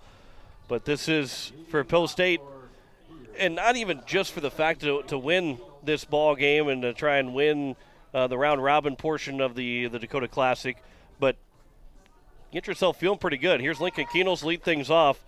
You ended last week on Wednesday against Sioux Falls West and Spearfish. Got a sweep of those two teams. Had Thursday then through Monday off, and then came back Tuesday and were pretty flat in the 2 losses against Watertown. Played a little bit better in the second game, but didn't play so well in game 1 or 2 overall.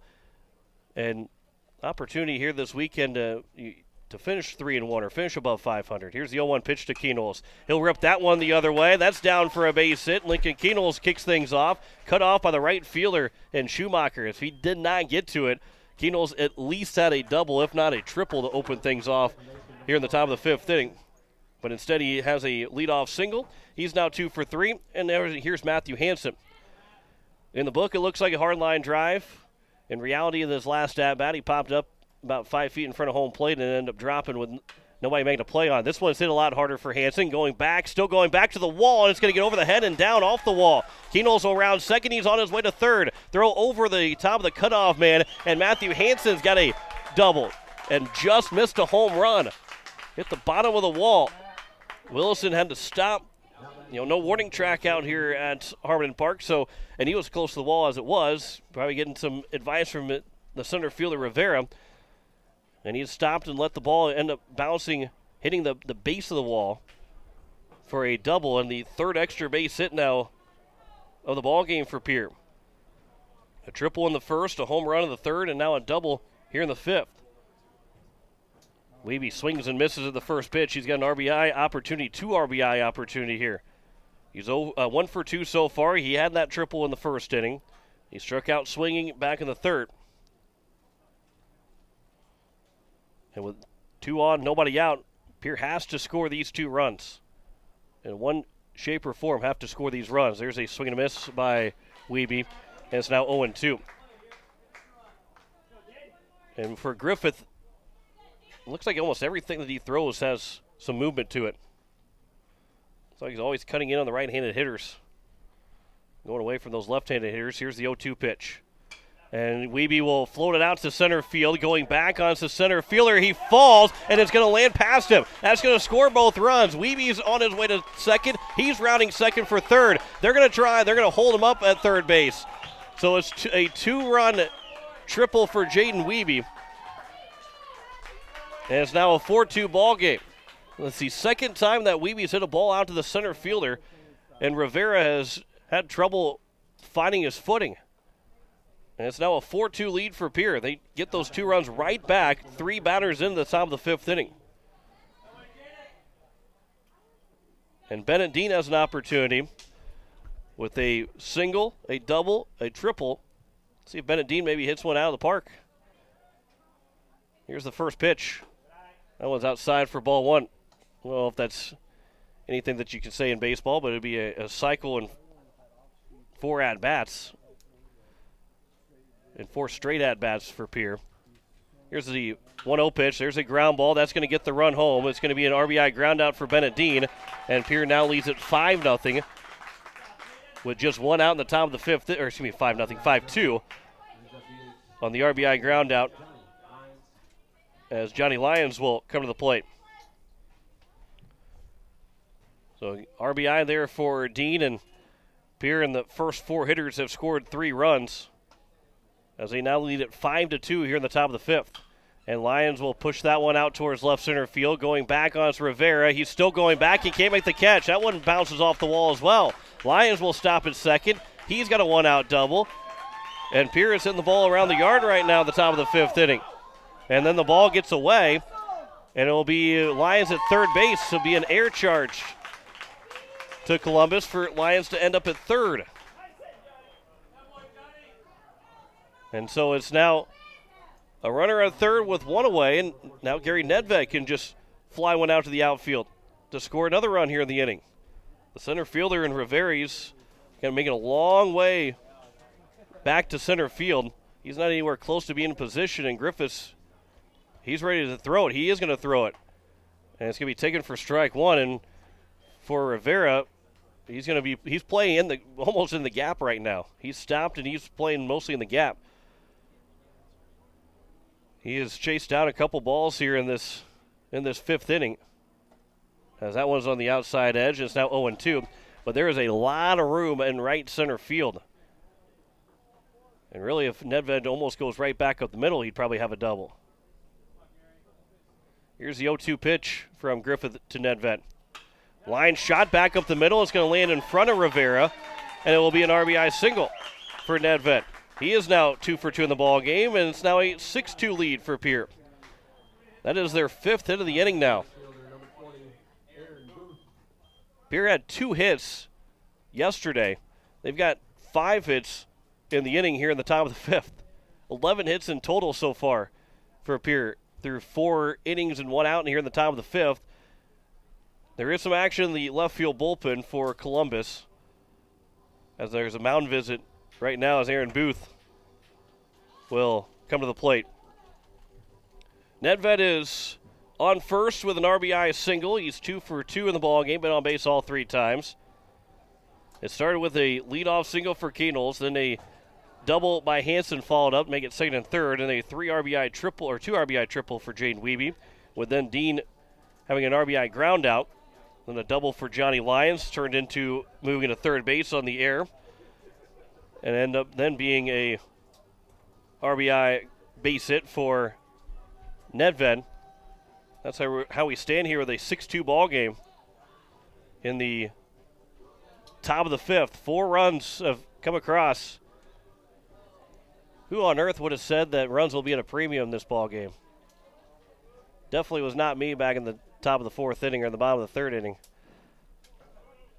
It's a 6-2 ball game now. Here's the first pitch to Aaron Booth. That one misses for ball 1. I guess you could say I'm looking like a clownfish with the saying that the runs are going to be at a premium. And it's a runner on first with 1 out here in the top of the 5th inning. Here's a 1-0 to Booth. There's a swing and a miss. And it's now 1-1. A back pick to first, and back in safely is Nedved. Booth is 0 for 2, looking for his first hit here this summer, and we've already seen 2 balls fly out of the yard. The power hitter that is Aaron Booth swings a pitch inside, and it's now 1-2.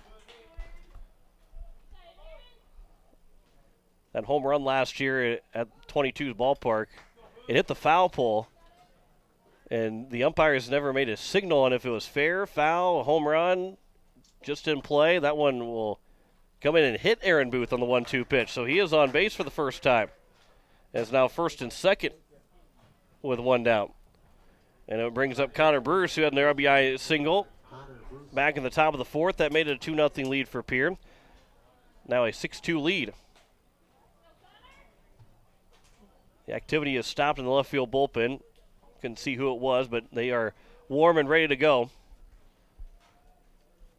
And this might be the last batter for Griffith. That one's upstairs for ball 1. And back to the home run from Aaron Booth. He stopped at second base. Bennett Dean actually had to dive back into third because the throw was coming back in before they finally signaled that he hit a home run. And that is as Aaron Booth-like of a home run is, if there is ever a type of home run for Aaron Booth to hit, that was the one, the confusion of it all. And diving back into third, standing at second base, and have to pound his chest at second base after having that home run. There's a strike taken. It's now 1-2 to Bruce. He now stands at first base. Elliott Life is coaching first. No, River Iverson's coaching first. And coach for the 15-16 team. He and Elliott Life. Here's the 1-2 pitch. And Bruce will float that one out to left field. Coming in, it's going to drop in for a base hit. Everybody will move up station to station. Second hit here for Bruce. He is now 2 for 3 in the ball game, and the bases are loaded. And it will bring up Spencer Easlin. Spencer Easlin 0 for 2 with 2 strikeouts.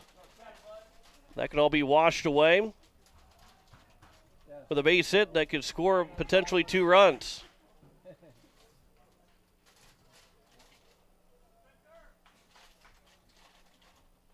Nedved's at third, Booth at second, Bruce at first. First pitch to Easlin, taking on the inside edge for strike 1. Again, Pierre, if you're joining us, maybe waiting for the second game to begin, we're only in the top of the 5th inning of this one. We got started at 6:41 when we were supposed to start at 5 o'clock. Actually, 6:14, sorry, not 6:41. That'd be a really quick 40 minutes of 5 innings of work as the count's now 1-1. We got started at 6:14, still an hour and 14 minutes behind schedule, so the second game will not start at 7:30. Swing and a miss by Easley. It's now 1-2. But we'll still have it here on KCCR, and you can watch it on YouTube at KCCR Sports. Again, tomorrow morning we play at 9:30, and that's going to be on Capital City Rock with the church service at KCCR at 11 o'clock. We don't want to take the chance of the game only being an hour and a half. 1-2 pitch is outside, and it's now 2-2. I think last year we did the same thing and played at 9:30 and put it on Capital City Rock, and we were done by 10:45 and could have had the game on KCCR. But if we do try it on KCCR, we'll end up having a 3-hour baseball game. Here's the 2-2 pitch. That's outside, and it's now 3-2. And Griffith is in danger of walking in a run. Bases are loaded with just one out here in the top of the 5th inning.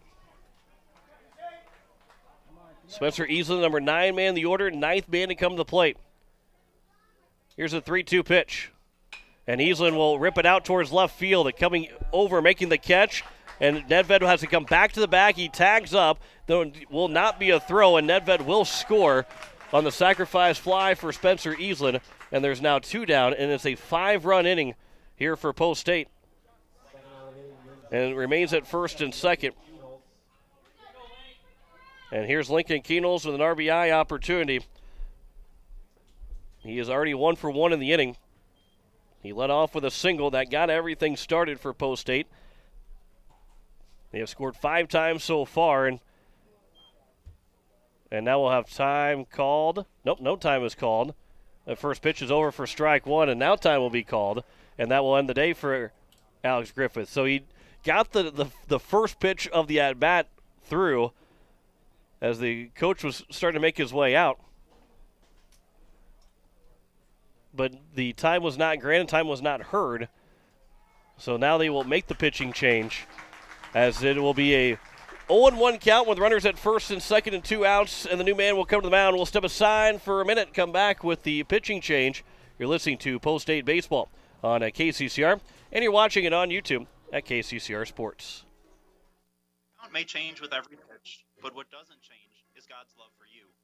Come join us at Faith Lutheran Church to hear about the God who blesses us with athletic skill, meaningful relationships, and the peace and comfort that comes from his son Jesus. You can worship on Wednesday evenings at 7 p.m. or on Sunday mornings at 8:30 or 11 a.m. Faith Lutheran Church is up the hill at 714 North Grand and happy to support our athletes, their families, and our community. Looking for your next new or used car, truck, or SUV? Then go no further than the comfort of your own home. Shop online at lambmotor.com. On lambmotor.com, you'll find the vehicles Lambs has in stock. You can schedule a test drive or your vehicle's next tune-up, all online. New or used, shop for it all online, anywhere you are. Lamb Motor has the right vehicle for you. Lamb Motor in Oneida and online, lambmotor.com. So it'll be Sawyer Kimmerling on the mound now for Columbus as they lead it. Pierre leads at 7-2, and Lincoln Keenels has an 0-1 count to start his at-bat with runners at first and second. Post State has scored 5 times so far in the inning. A single, double, triple to open things up in the 5th inning. An RBI ground out from Dean. Then a double from Lyons, a base hit from Nedved that scored Lyons. Aaron Booth was hit by a pitch. Connor Bruce got a base hit. And then Spencer Easley had the RBI sacrifice fly for the second out. And now it's back to Lincoln Keenels as at least 10 men have come to the plate here in the top of the 5th inning. And not to get ahead of ourselves, and for Lincoln Keenels, want to stay within himself, but 3-run home run puts you up by 8, and all of a sudden you get 3 outs and win a ball game over Columbus. Here's the 0-1 pitch from Kimmerling, his first of the day to Keenels. That one will miss outside for ball 1.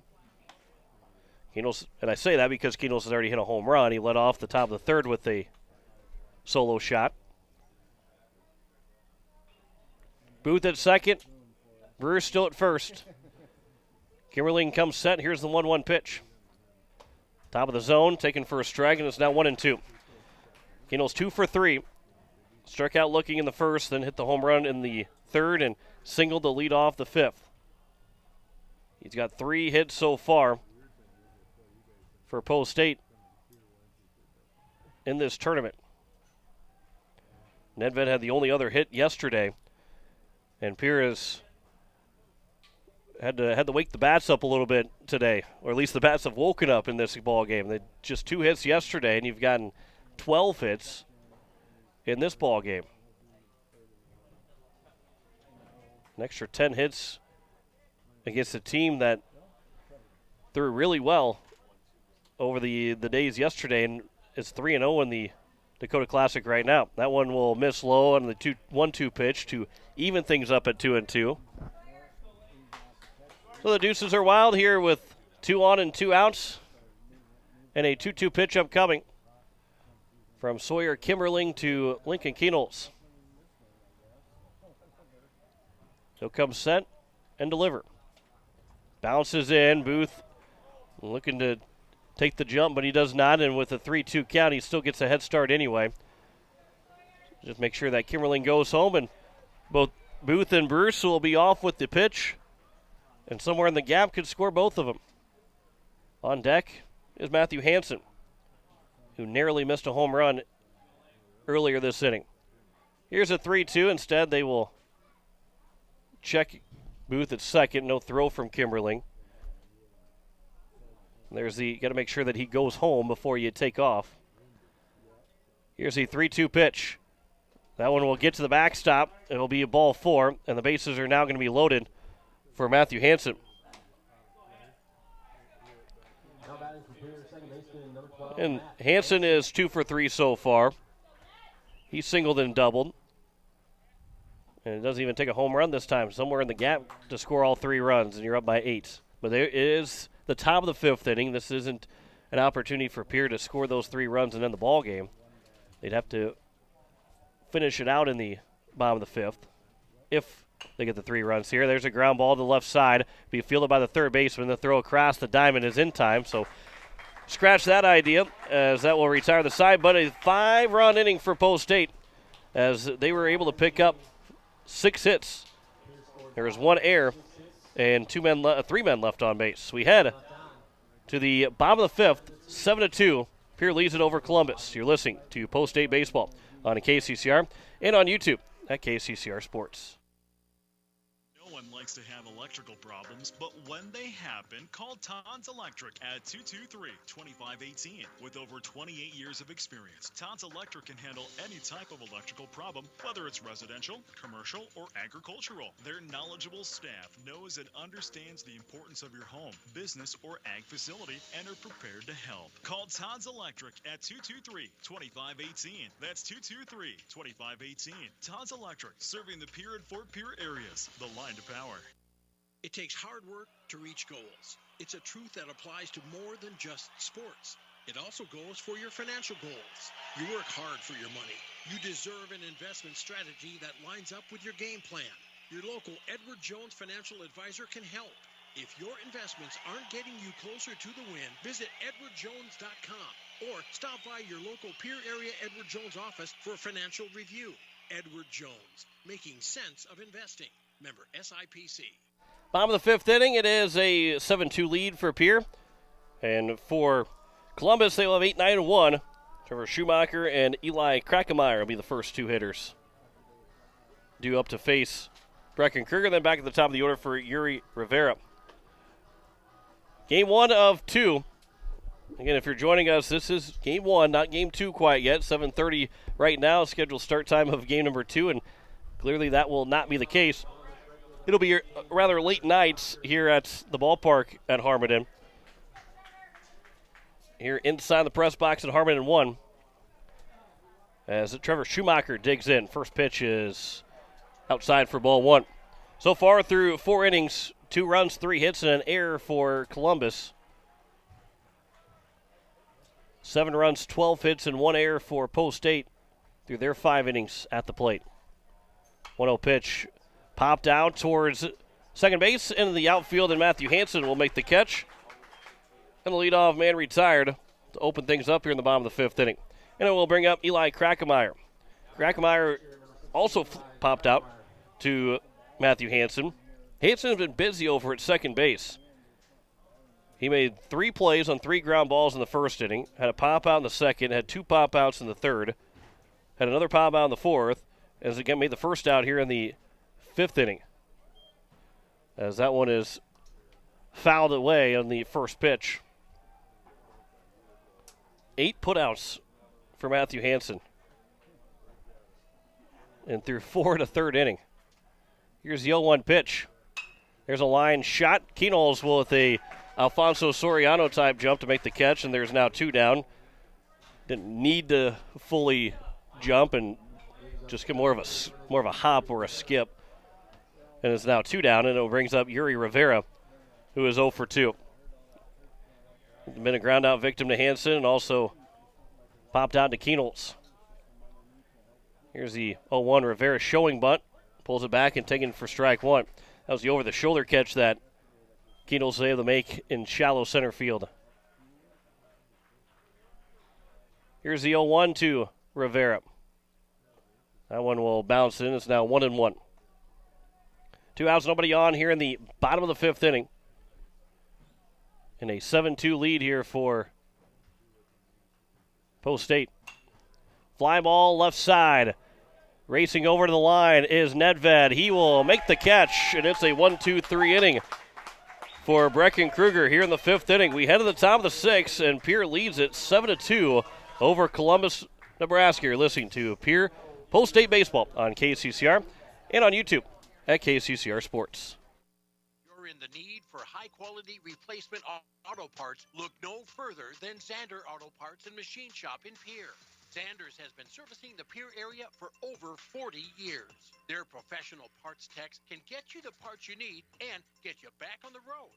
Stop by Zander Auto Parts and Machine Shop at 500 West Sioux in Pierre or call 224-9221. Zanders, your source for domestic and foreign auto parts and accessories. Innovation. It's right here. Avera St. Mary's Hospital keeps care local for you and your family, offering comprehensive care that has earned 4 out of 5 stars by the Centers for Medicare and Medicaid Services in hospital performance and safety. Avera St. Mary's world-class care is further supported by advanced technology, 2-way video e-consults, 3D mammography, and a state-of-the-art birthing center, so you and your family don't have to go anywhere else, because innovation lives right here in Pierre. Learn more at avera.org/news. Top of the sixth inning. It is a 7-2 lead for Pierre, as it will be 3, 4, and 5.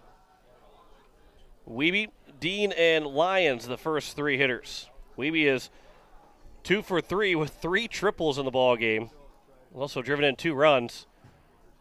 As Post State 6 outs away, or potentially 3 runs and 3 outs away from picking up their first win of the Dakota Classic. And again, for Post State, it does not get any easier next game because Sioux Falls East this is for both these South Dakota teams. Sioux Falls East, their next opponent, Pierre and Sioux Falls East were building this tournament around playing each other and then working around that game. So East will be throwing everything that they have. Pierre will be throwing everything that they have to try and pick up a win, because it means more than just a win in the Dakota Classic. It's a South Dakota win, as Wiebe waits on the first pitch, and he'll pop it up on the right side. It's in just barely in foul territory, maybe drifts back fair, but the catch is made by the first baseman, Nzua, and the leadoff man retired here in the top of the sixth. And for Pierre, that's a big game, because East is a good team. We saw what they did last year throughout the regular season into the state tournament, getting second place in the state, and a win against Sioux Falls East, and a team that you're going to end up facing on Wednesday again. So a potential of one of these teams could go 3-0 against the other. There's a swing and a miss by Dean, and it's 0-1. He is 0 for 3 with an RBI ground out. But by the end of the season, East is going to have a lot of wins. There's power points, there's seed points. It's going to could be a difference in a maybe potentially hosting or potentially being a top 4 team if you get wins over Sioux Falls East, because they will have a good record by the end of the year. Not that they don't have a good record right now, they do, but the end of the year is where it matters the most, of having a good record to up those seed points. So for Pierre, it's especially a lot on the line against Sioux Falls East. Here's the 0-2 pitch to Dean. He'll rip that one just over the head of the first base umpire, who had to duck out of the way. Ends up being a foul ball, and it's now 0-2. And for the first base umpire, the field umpire, and being a left-handed hitter, and Dean is hooking that way, and probably felt like the ball was chasing him as he was falling to the ground to stay away from it. So the count remains at 0-2 as base umpire is brushing off the pants. Here's the 0-2 pitch from Kimberling to Dean. Swings and misses. A strikeout of Dean. There's now 2 down.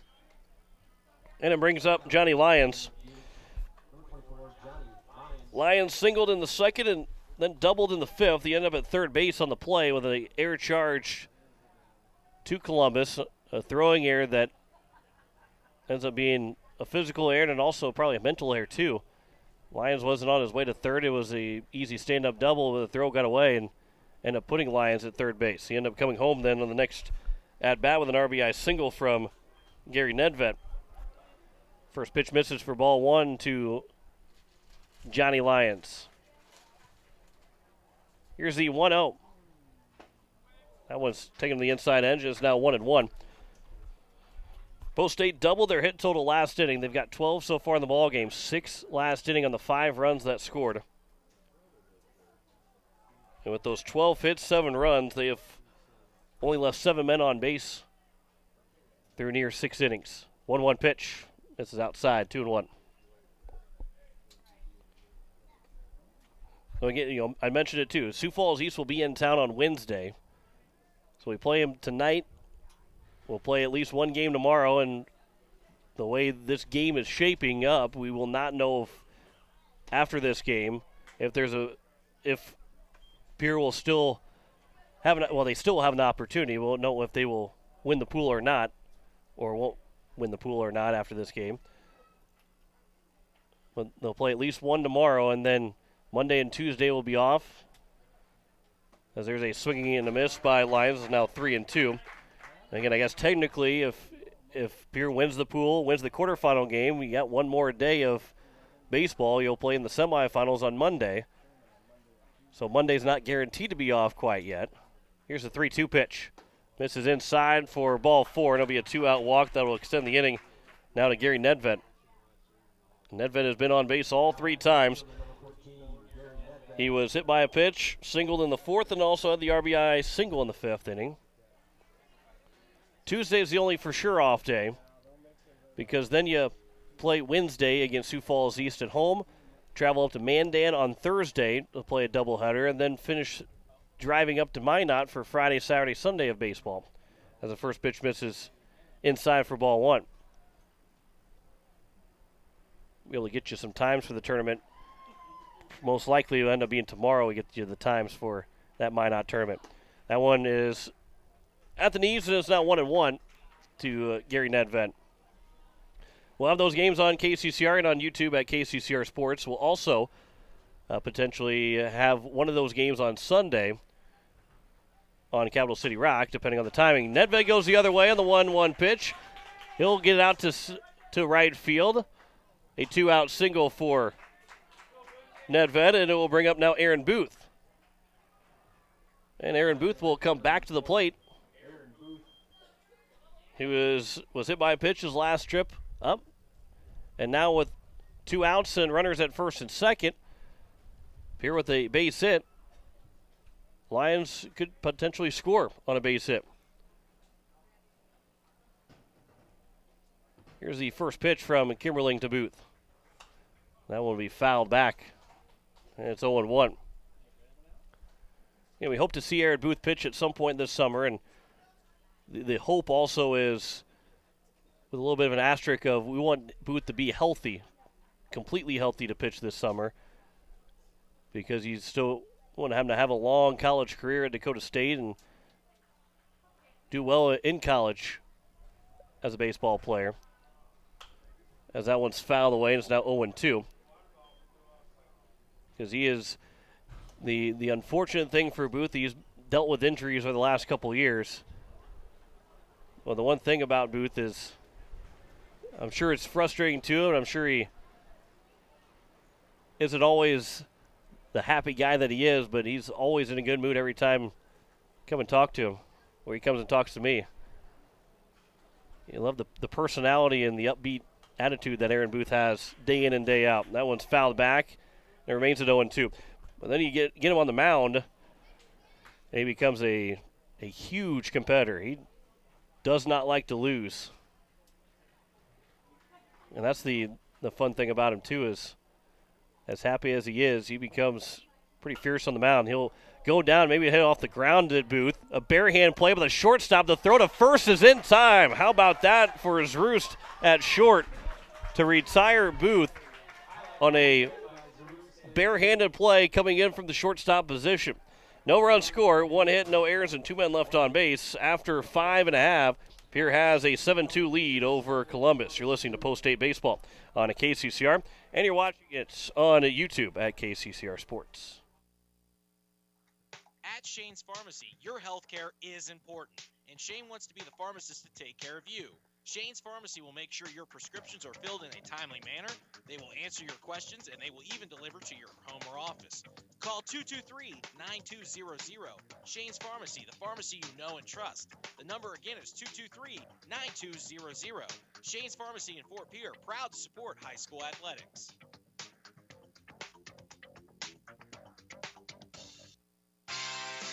Ferding Electric has a long history of doing electrical work the right way. Economical service, professional work, and customer satisfaction is why they can say that. Ferding Electric can do residential, farm, and commercial projects. Doesn't matter if they are charged with new construction or a remodel project, they get it conducted. Contact the staff at Ferding Electric at 224-8684. They can light a spark into your next project. Ferding Electric, 224-8684. As we enter the bottom of the 6th inning, it is a 7-2 lead here for Pierre, and it is going to be 2-3-4. Ryan Eichhoff, Cody Zroost, who made that spectacular play to end the inning, and then Tayden Bell, 2-3-4.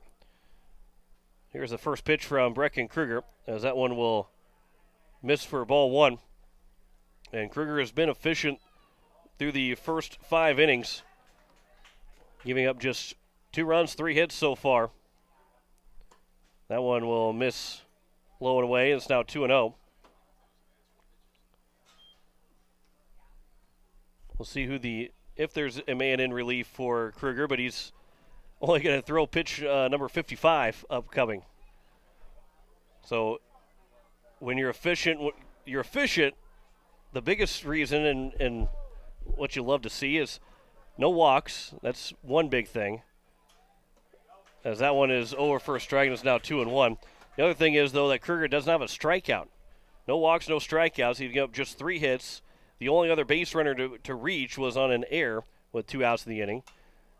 That one's fouled away, and it's now 2-2. So when you limit the walks, your strikeouts are limited. You hope to have as an efficient outing as what Brecken Kruger is having right now. Here's the 2-2 to Ryan Eichhoff. That one will miss low and away. It's now 3-2 on the off-speed pitch, and Kruger, though, is in danger of walking his first hitter with the number 3 man, Cody Zroost, on deck. 3-2. Line shot up the middle. That's going to be a base hit. 4th hit of the evening now for Columbus. And it will bring up Zroost with 1 on and 1 out, or 1 on and nobody out. And Zroost is 0 for 2, reached on the air back in the first, and also popped out to Hansen in the 4th inning. But in reality, there's 2 guys in the lineup who have not hit the ball to Matthew Hansen. One of them being Wyatt Swanson, who's hit a home run and not going to hit anybody. It's not going to get anywhere close to Hansen. The other guy being Nick Zua, who has popped out to Keenels and also flew out to center field.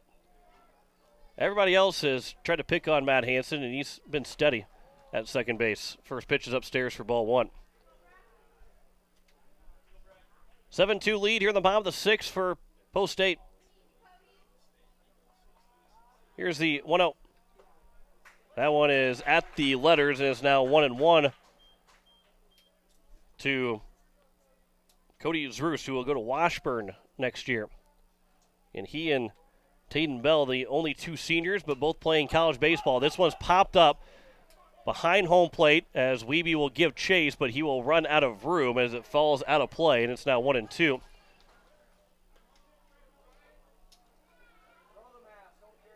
And so Brecken Kruger will walk his way all the way back to the mound. He came flying in as well to try and help out Jaden Wiebe behind the plate, but Wiebe went all the way to the fence, all the way to the netting, and it landed about, not even a foot out of play. Here's a 1-2. That one's fouled out of play, much more of a foul ball out of play, and the count remains at 1-2. Here's the number 3 hitter, Cody Zroost. Made a fantastic barehanded play to end the top of the 6th inning. Swing and a miss. There's the first strikeout for Brecken Kruger. There's one down here at the bottom of the 6th inning, and it brings up Tayden Bell, the DH. Bell is 0 for 2. He grounded out to Hansen on the fielder's choice, where Hansen went to the short way to second. They also flew out to the left fielder, Nedved, going the other way with it. The lefty will dig in with 1 on and 1 out. Here's the first pitch. That one's over for strike 1. And for Brecken Kruger, this becomes a game where I think it was already opening eyes on what he can do on the mound for Post State. But you really look at what he's done in this ball game, and against a good team against Columbus, what he did in relief back at the Veterans Classic of 4 shutout innings, picking up a win. You really think about putting him in the rotation of playing South Dakota opponents. That one's flown out towards right center field. Spencer Easland will get underneath it. He'll make the catch for the second out, and there's now 2 down here in the bottom of the 6th, and it will bring up Bentley Willison will hit the 2-out triple that kept the inning alive in the 4th inning, and then the 2-run home run from Wyatt Swanson. Oh, by the way, when he's 1 for 2 because he popped out to Matt Hansen at second base. Go figure. Here's the first pitch, taken for strike 1. But you got to think about Kruger being a guy that gets some work against South Dakota teams. Then he starts maybe work him into the regional round. That one's fouled back, and it's now 0-2, and Kruger a strike away from getting out of this 6th inning. You get through some South Dakota teams, get the regional, and if Post State is able to win 2 of 3 games in the regional and go to the state tournament, he's an arm that becomes very reliable in the state tournament. 0-2 pitch. There's a chopper over to Hansen at second, but it goes off the glove. It will go into shallow center field. Keenos will pick it up. There won't be a throw over at third base, as Eichhoff will end up at third. It'll be an air charge to Hansen. And there's now 2 down, and it will bring up Wyatt Swanson, who gets an RBI opportunity, but gets just a chance to hit in this ball game, or in this 6th inning. He is 1 for 2 with a 2-run home run. That tied the game at 2-2 back in the bottom of the 4th. Well, now Pierre leads it 7-2. Here's the first pitch. That one will miss low for ball 1. Wiebe is there to block it up. So Swanson, who popped out to Keenol's at short. And then his next at-bat hit the 2-run home run. He's got 2 guys on base right now. 1-0 pitch. He launches it out to left field again, going back on his Nedved. That's going to get out for his 2nd home run of the ball game. And it's now a 7-5 lead for Pierre. All 5 runs in this game for Columbus have come in off the bat of Wyatt Swanson, who has gone deep to left twice. And the 2-out error will come back to haunt Pierre. And Swanson is single-handedly keeping this team in the ball game. Of course, everybody's going to get on base in front of him, but he's picked up all 5 RBIs, and now it's Nick Zua. Zua is 0 for 2 with a pop out to short to Keenol's and also a fly out to Easland. So the lead has been trimmed to 2, 7-5 here with 2 outs in the bottom of the 6th. Here's the first pitch to Zua. comes upstairs for ball one. The last time that Zua came to the plate, he popped it out to center field to Eastland in the first pitch. Takes the first one for ball one. Here's the 1-0 pitch.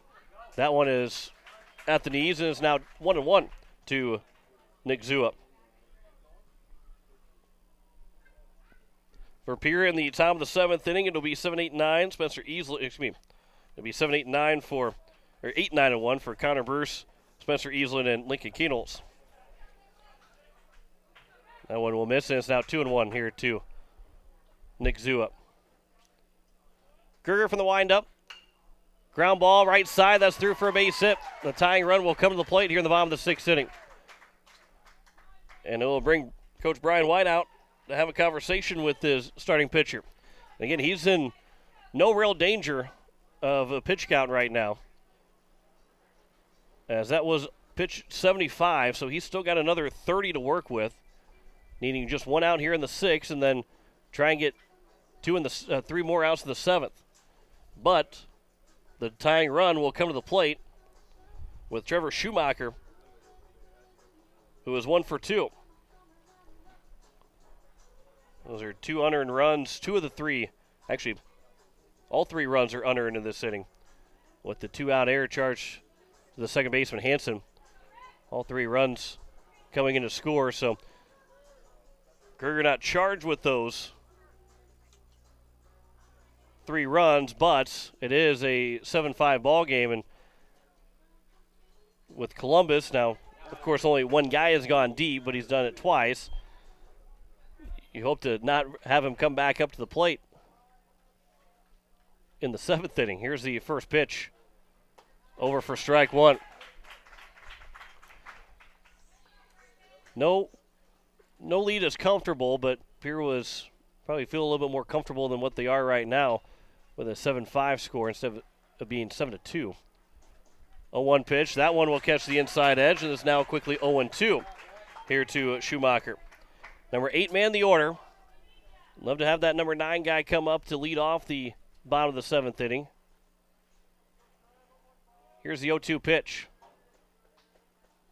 After a long pause. Comes inside, and it will hit Schumacher. And the number 9 man will come to the plate, and the tying run is on base now with 2 outs in the 6th inning. And it will send Jack Merquan out to the bullpen in right field to start to get loose.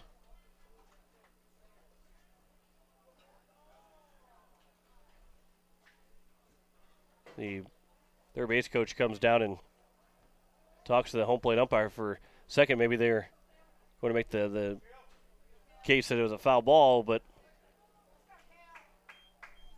instead it's because it's going to be a pinch hitter, and California now will be at the plate.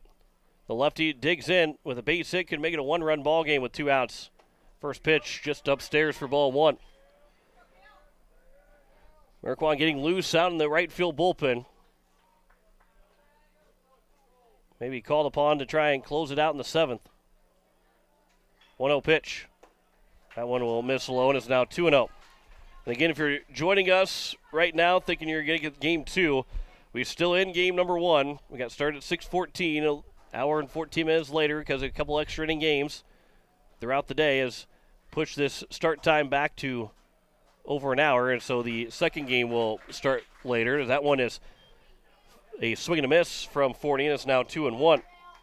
He is the 8th man to come to the plates in the inning for Columbus. Here's a 2-1. And a long pause from Kruger. That one will catch the bottom of the zone. It's now 2-2. And again, Kruger a strike away from trying to finish out this bottom of the 6th inning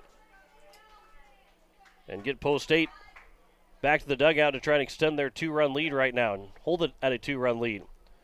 2-2 pitch. Time is called right as Kruger was starting to come home.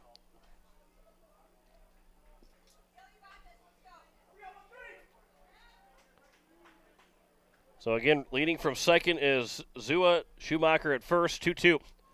upstairs, and it's now 3-2, and both runners will get a head start. And this is a big pitch upcoming. Number 9 man to the plate. Yuri Rivera, the top of the order, is on deck.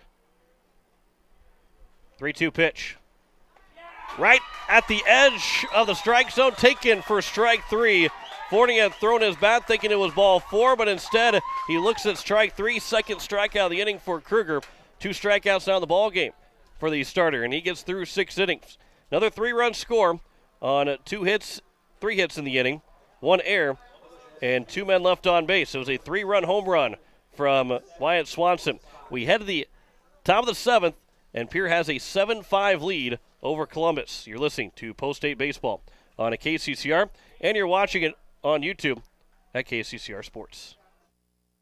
Are you building a new home or remodeling the old? Adding a fireplace can make a house a home. Olson Plumbing in Pierre carries a full line of heat-a-later fireplaces. Whether your taste is traditional or contemporary, Olson Plumbing has a great selection of heat-a-later fireplaces that will fit any style. Whether you're building new or updating, call Olson Plumbing. Heat-a-later Fireplaces, the first name in fireplaces. Olson Plumbing in Pierre is your source for the industry's largest selection of indoor-outdoor fireplaces, either gas or wood, and outdoor fire pits. Stop by their showroom at 2803 East Wells or give them a call, 224-6436. Capital City Ford Lincoln Toyota in Pierre. New name, same great service. Whether you're looking to get your vehicle worked on, need a new part, or looking for a new ride, Capital City Ford Lincoln Toyota is here for you. We'd love the chance to buy your vehicle too. Visit us at Awahi Days. We'll have a booth set up with giveaways. If you're thinking about ordering a new vehicle, be sure to stop by and see one of our sales specialists. Capital City Ford Lincoln Toyota, 518 East Sioux Avenue in Pierre. Call 605-224-7378 and visit CapitalCityFordToyota.com. Top of the 7th inning, and Post State's with a 7-5 lead will have 8-9-1 to lead things off. Connor Bruce, Spencer Easlin, and Lincoln Keenholz. We'll see if Brecken Kruger will come out for the 7th inning because he has thrown 84 pitches. That was most definitely his longest inning of the ball game. He threw over 30 pitches in that inning. But he still has another 21 to go in the 7th. But he would deal with the top of the order, 1, 2, and 3.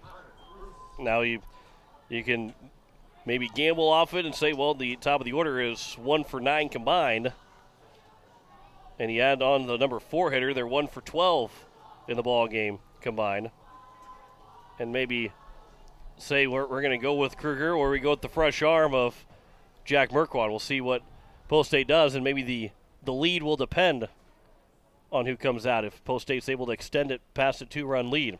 Here's Connor Brewer's first pitch to him. He'll swing and foul that one out of play.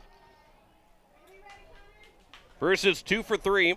Had an RBI single back in the 4th and a base hit in the 5th inning. He was left stranded both times he's gotten on base. It is Bruce, Easlin, and then Keenholz. 0-1 pitch. That one's on the outside, and it's now 1-1.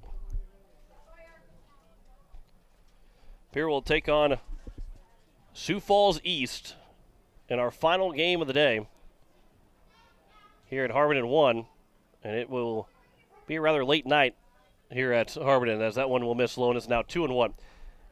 You have the late nights to finish out here, and then you turn right back around, and a 9:30 start tomorrow morning against Omaha Gross. 2-1 pitch outside, 3-1. And Sawyer Kimmerling not looking to have a leadoff walk in the top of the 7th inning after your team scored 3 runs on a 3-run home run. If you're Kimmerling and the rest of Columbus, you're looking for a 1-2-3 inning, get you right back in the dugout. 3-1 pitch. Bruce will ground it to the right side, fielded by the second baseman in Eichhoff. The throw to first is in time, and the leadoff man is retired here in the top of the 7th inning. It is 8 o'clock as you're listening to Pierre Post State Baseball. KCCR Pierre, AM 1240 and 98.9 FM, a Riverfront broadcasting station. As it is now going to be Spencer Easlin to the plate. Easlin is 0 for 2 with an RBI sac fly. In his 3 trips to the plate so far, he'll swing at the first pitch and ground that one over the shortstop. Bobbled by the shortstop, Zurst, and he's got no chance to make the play, and a one-out error will put a runner on to the top of the order. Now up here for Columbus. Keenels is 2 for 3 in the ball game. Struck out looking, hit a bomb in the lead off the top of the third, and got the scoring started for Pierre. And then he singled the lead off the 5th inning. So as he led off the 1st, 3rd, and 5th, when he got on base, Pierre scored 6 of their 7 runs as the first pitch misses outside for ball 1. He is a true leader for Pierre. And when he's firing on all cylinders, it seems like the rest of the team does well. There's a ground ball to Zrust at short. What a play to throw to second for 1. A sliding play, got back up. He was able to turn and shoulder up and square up to the throw to first base, or throw to second base to retire Easlin. As Keenels is on for the 4th time in the ball game, but now Matthew Hansen will come to the plate with 2 outs and a runner on first. Hansen is 2 for 4, singled and doubled so far. He'll ground that one over the shortstop again. Zrust will take a step back. He'll fire it forward. The throw to first is going to be in time, and that will retire the side. Here in the top of the 7th inning, no runs, no hits, 1 error, and 1 man left on base. Post State has a 7-5 lead as we head to the bottom of the 7th as they look for their first win here in the Dakota Classic. You're listening to Post State Baseball on KCCR, and you're watching it on YouTube at KCCR Sports. Hey, let's go. We're going to be late for the baseball game. I know my air conditioner is letting me down like our middle reliever last game. I have to give someone a call. That's easy. Call in the closer, AirTech Heating and Cooling. They use Coleman brand heaters and air conditioners, and like our team's closer, AirTech with Coleman products give us quality and dependability we can trust to win the game. You're right. I'm going to the bullpen. AirTech, I need you. Most of us already know that Gales Gas of Pierre is the place to call for propane. They offer an automatic fill plan so you never have to worry about running out of propane. They accept debit and credit payments or a budget payment plan to spread out the cost throughout the year so you never have surprises when you get your bill. For delivery, convenience, and great customer service, call Gales Gas at 224-5518. That's Gales Gas at 224-5518. Bottom of the 7th inning, and Post State's leading 7-5 will deal at the top of the order. Breckenkrieger looking to close it out and try and pick up a Game 1 win here today with the most important game of the tournament coming up to later on here in just a little while. After this one concludes, by maybe about 20 to 30 minutes, they may try and move fairly quickly. This will be the final game of the entire day as Sioux Falls West and Gillette playing on the other field. They've already started, so they will probably try and get as quick of a work of this as possible and maybe try and get us moving by 8:30, depending on how quickly this game comes to an end. But here's Yuri Rivera. First things first is you got to get 3 outs in this ball game. Breckenkrieger's got the opportunity here. Jack Merkwine got hot out in the right field bullpen, but not being used so far in this 7th inning as Rivera will pull back a bunt attempt and take it outside for ball 2, and the count's now 2-0. Rivera's 0 for 3. A ground out to second, a pop out to short, and a fly out to left. Here's the 2-0. As he walked it up the batter's box, took it for ball 3, and it's now 3-0. A little like Ichiro walking his way up the plate, but now he's showing bunt another time. He'll pull it back and take it for a strike, and it's now 3-1. And so now Rivera with a 3-1 count, a good hitter's count, but he'll dig back in. Here's the 3-1 pitch. That's outside, and it will be a leadoff walk. And the first walk issued of the ball game. And it will bring up Ryan Heikoff, who is 1 for 3 in the ball game. He's the only guy on the top of the order that had reached base prior to that leadoff walk for Rivera. Actually, Zrust had reached base with the air. But the only guy with a base hit in the top 3 guys. That one off the glove of Wiebe to second base will be Rivera. So he is in scoring position now. And the ball had missed for a ball. Looked like a pretty good pitch, but it is a 1-0 count to Ryan Eichhoff. He is 1 for 3 in the ball game. A base hit can make it a 1-run ball game. 1-0. That one's on the outside edge. Framed it nicely by Wiebe, and it's now 1-1. 2 errors in the ball game for each team. 7 runs, 13 hits, 2 errors for Pierre. 5 runs, 6 hits, 2 errors for Columbus. That one catches the top of the zone and is now 1-2. 2 free passes issued by Kruger. A walk and a hit by pitch. He's also got 2 strikeouts. Got them both last inning. Here's the 1-2 pitch. Inside pitch, and it's grounded foul, and nearly a fantastic play by the third base coach over there for Columbus that went off the hands. Unable to finish out making the play, though. So it remains a 1-2 count with nobody out here in the bottom of the 7th inning. 1-2. There's a fly ball to left field. Gary Nedved moves back. He'll go back. He'll make the catch. Runner will not tag. He started to tag, but will head back to second base. And there's a big first out here in the bottom of the 7th. And it will bring up now the 2 back-to-back college hitters with Cody Zroost and then Tayden Bell. Coach White looking up to see how many pitches that Breckenker has had. As Zroost, who is 0 for 3, reached on an air, also popped out a second and struck out swinging. First pitch is upstairs for ball 1. Kruger trying to find a way to finish this one out and go all 7 innings for Post State. Here's the 1-0. That one is right down the middle. Good off-speed pitch there for Kruger, and it's now 1-1.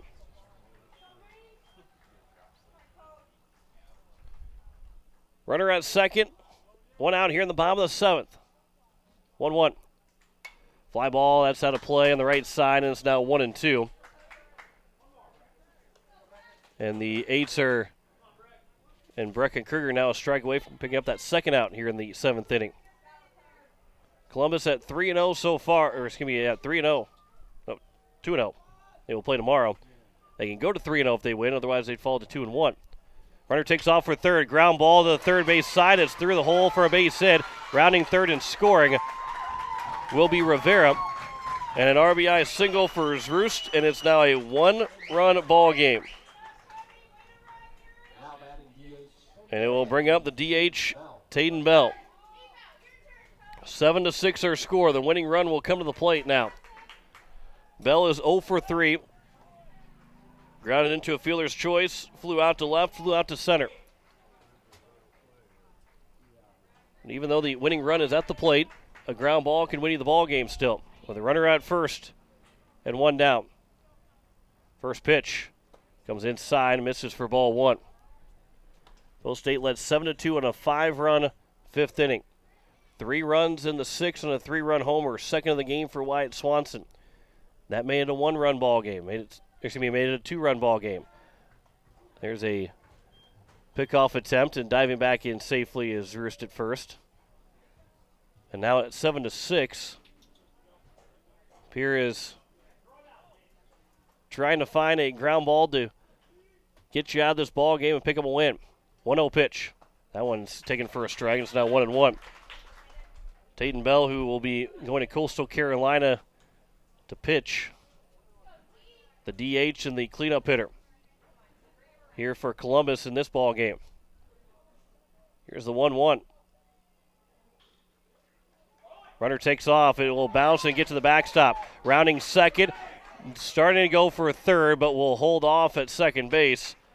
Will be Zroost. It will be a runner on second now and a 2-1 count. And a base hit could tie the ball game up. Kruger's done a good job of getting fly balls throughout this ball game. It would be nice to have an infield pop-up. Here's the 2-1 pitch. There's a fly ball that's going to be foul, and it will find its way out of play. So we are now at 2-2. Here for Brecken Kruger, a 2-2 pitch upcoming. as this will be pitch number 102. Pitch number 103.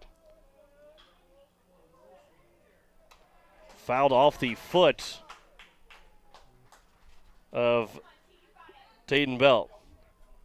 So here comes pitch number 104 for Kruger. If he does not retire Bell on this next pitch, or if Bell doesn't reach base on the next pitch, this will be his last batter. And then it'll be Jack Merkwan that will most likely come in the ball game. 2-2. Reaching for it, chopping it over the head of Kruger. Keenels will field. The throw to first is in time. The throw back to second. And diving back in safely is Roost. So now they're 2 down.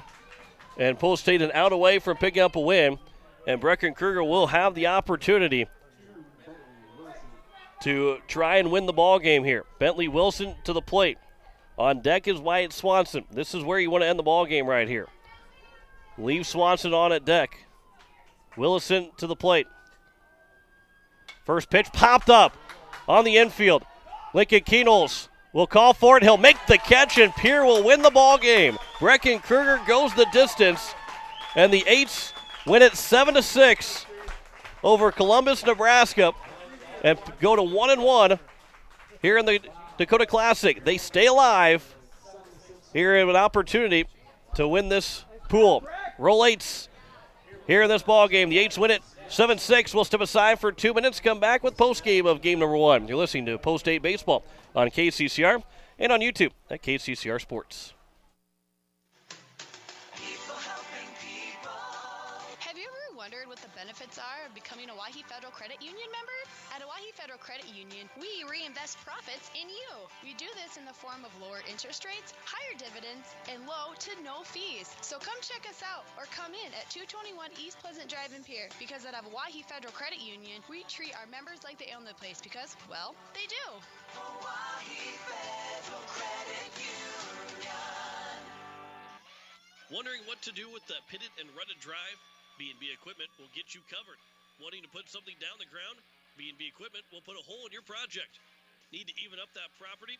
B&B Equipment can fill that need. B&B Equipment can deliver all your gravel and material needs. B&B Equipment is here for all your excavation needs. Contact B&B Equipment, 224-6727. A contractor here for you. That's B&B Equipment, 224-6727.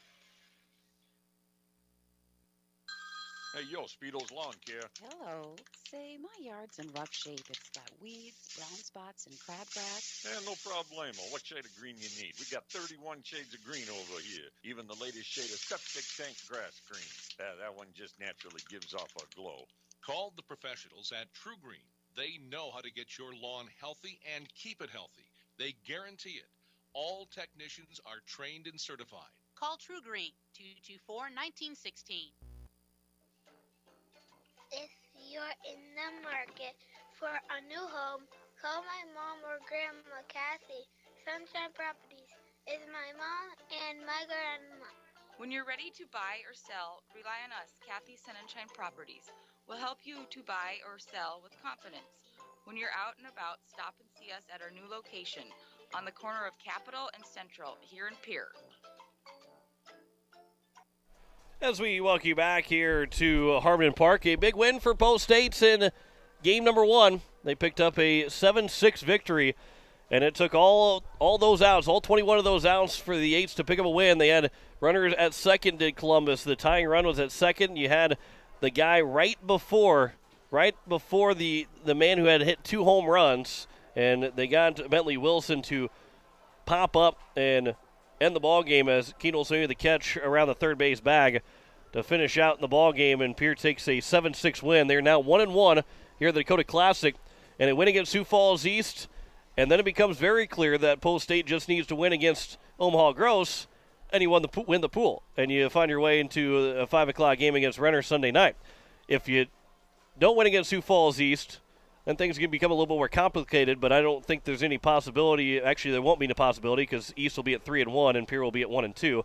So it becomes, again, if you win this game, you stay alive to win the pool. If you don't win the game, it will go down as you will end up, your Dakota Classic will come to an end after your game on Sunday. So win, you stay alive. A loss, and it hurts as a double whammy if you lose to Sioux Falls East, because you'll not be able to win the pool of the Dakota Classic, and then you also won't be able to pick up the seed points that you want to with the win over a South Dakota team.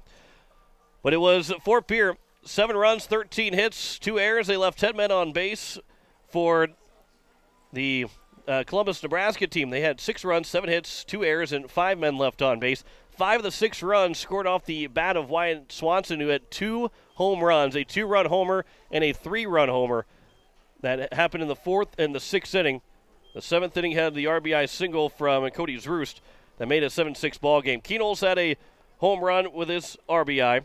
He also had an RBI from Connor Bruce in the 4th inning, made it 2-1. Then 2 RBI triple for Jaden Wiebe, an RBI ground out for Bennett Dean, an RBI sac fly from Spencer Easlin, and those were the runs that scored for Post State, and an RBI single for Gary Nedved as well. They had 7 RBIs in the ballgame. All 7 runs came in off the bat of a Post State player, and the Eights pick up a 7-6 win over Columbus, Nebraska. And again, coming up here in just a moment, it'll be Pierre against Sioux Falls East. If you're joining us on KCCR and you're seeing that, or if you're joining us on YouTube at KCCR Sports and you're seeing Pierre versus Columbus, no, we did not try and go longer and try and go with another broadcast with this one. It is the first game just came to an end. We're going to be an hour behind schedule by the time the second game starts. Probably stay right around an hour and 14 minutes behind the schedule, with the second game starting just probably a little after 8:30 here this evening. Time of the ball game was an hour and 59 minutes. Brecken Kruger picks up the win, going all 7 innings. He had just 2 strikeouts, just 1 walk. He did hit a man. He gave up those 7 hits, and 3 of the 6 runs were earned against Brecken Kruger in those 7 innings. So he picks up the win, going the distance for Post State. That relieves some pressure, and now Jackson Edmond will get the ball in game number 3 of the tournament, where Jack Merkwa was warming up. All of a sudden you think about, well, he can go tomorrow. He can throw tomorrow morning, or he can throw tomorrow evening if you get to a pool win. Because of the longevity and going the distance for Brecken Kruger, you have helped out in a possibility of this team making a deep run of the Dakota Classic. But you have to win this game here coming up next, and then you got to win the final game of the round robin. So we'll step aside. Coming up here in just a little bit, we'll hear from News Director Zach Nelson in his weekend news as Post State takes game 1 of the day. They win it 7-6 over Columbus. You're listening to Post State Baseball on KCCR and on YouTube at KCCR Sports.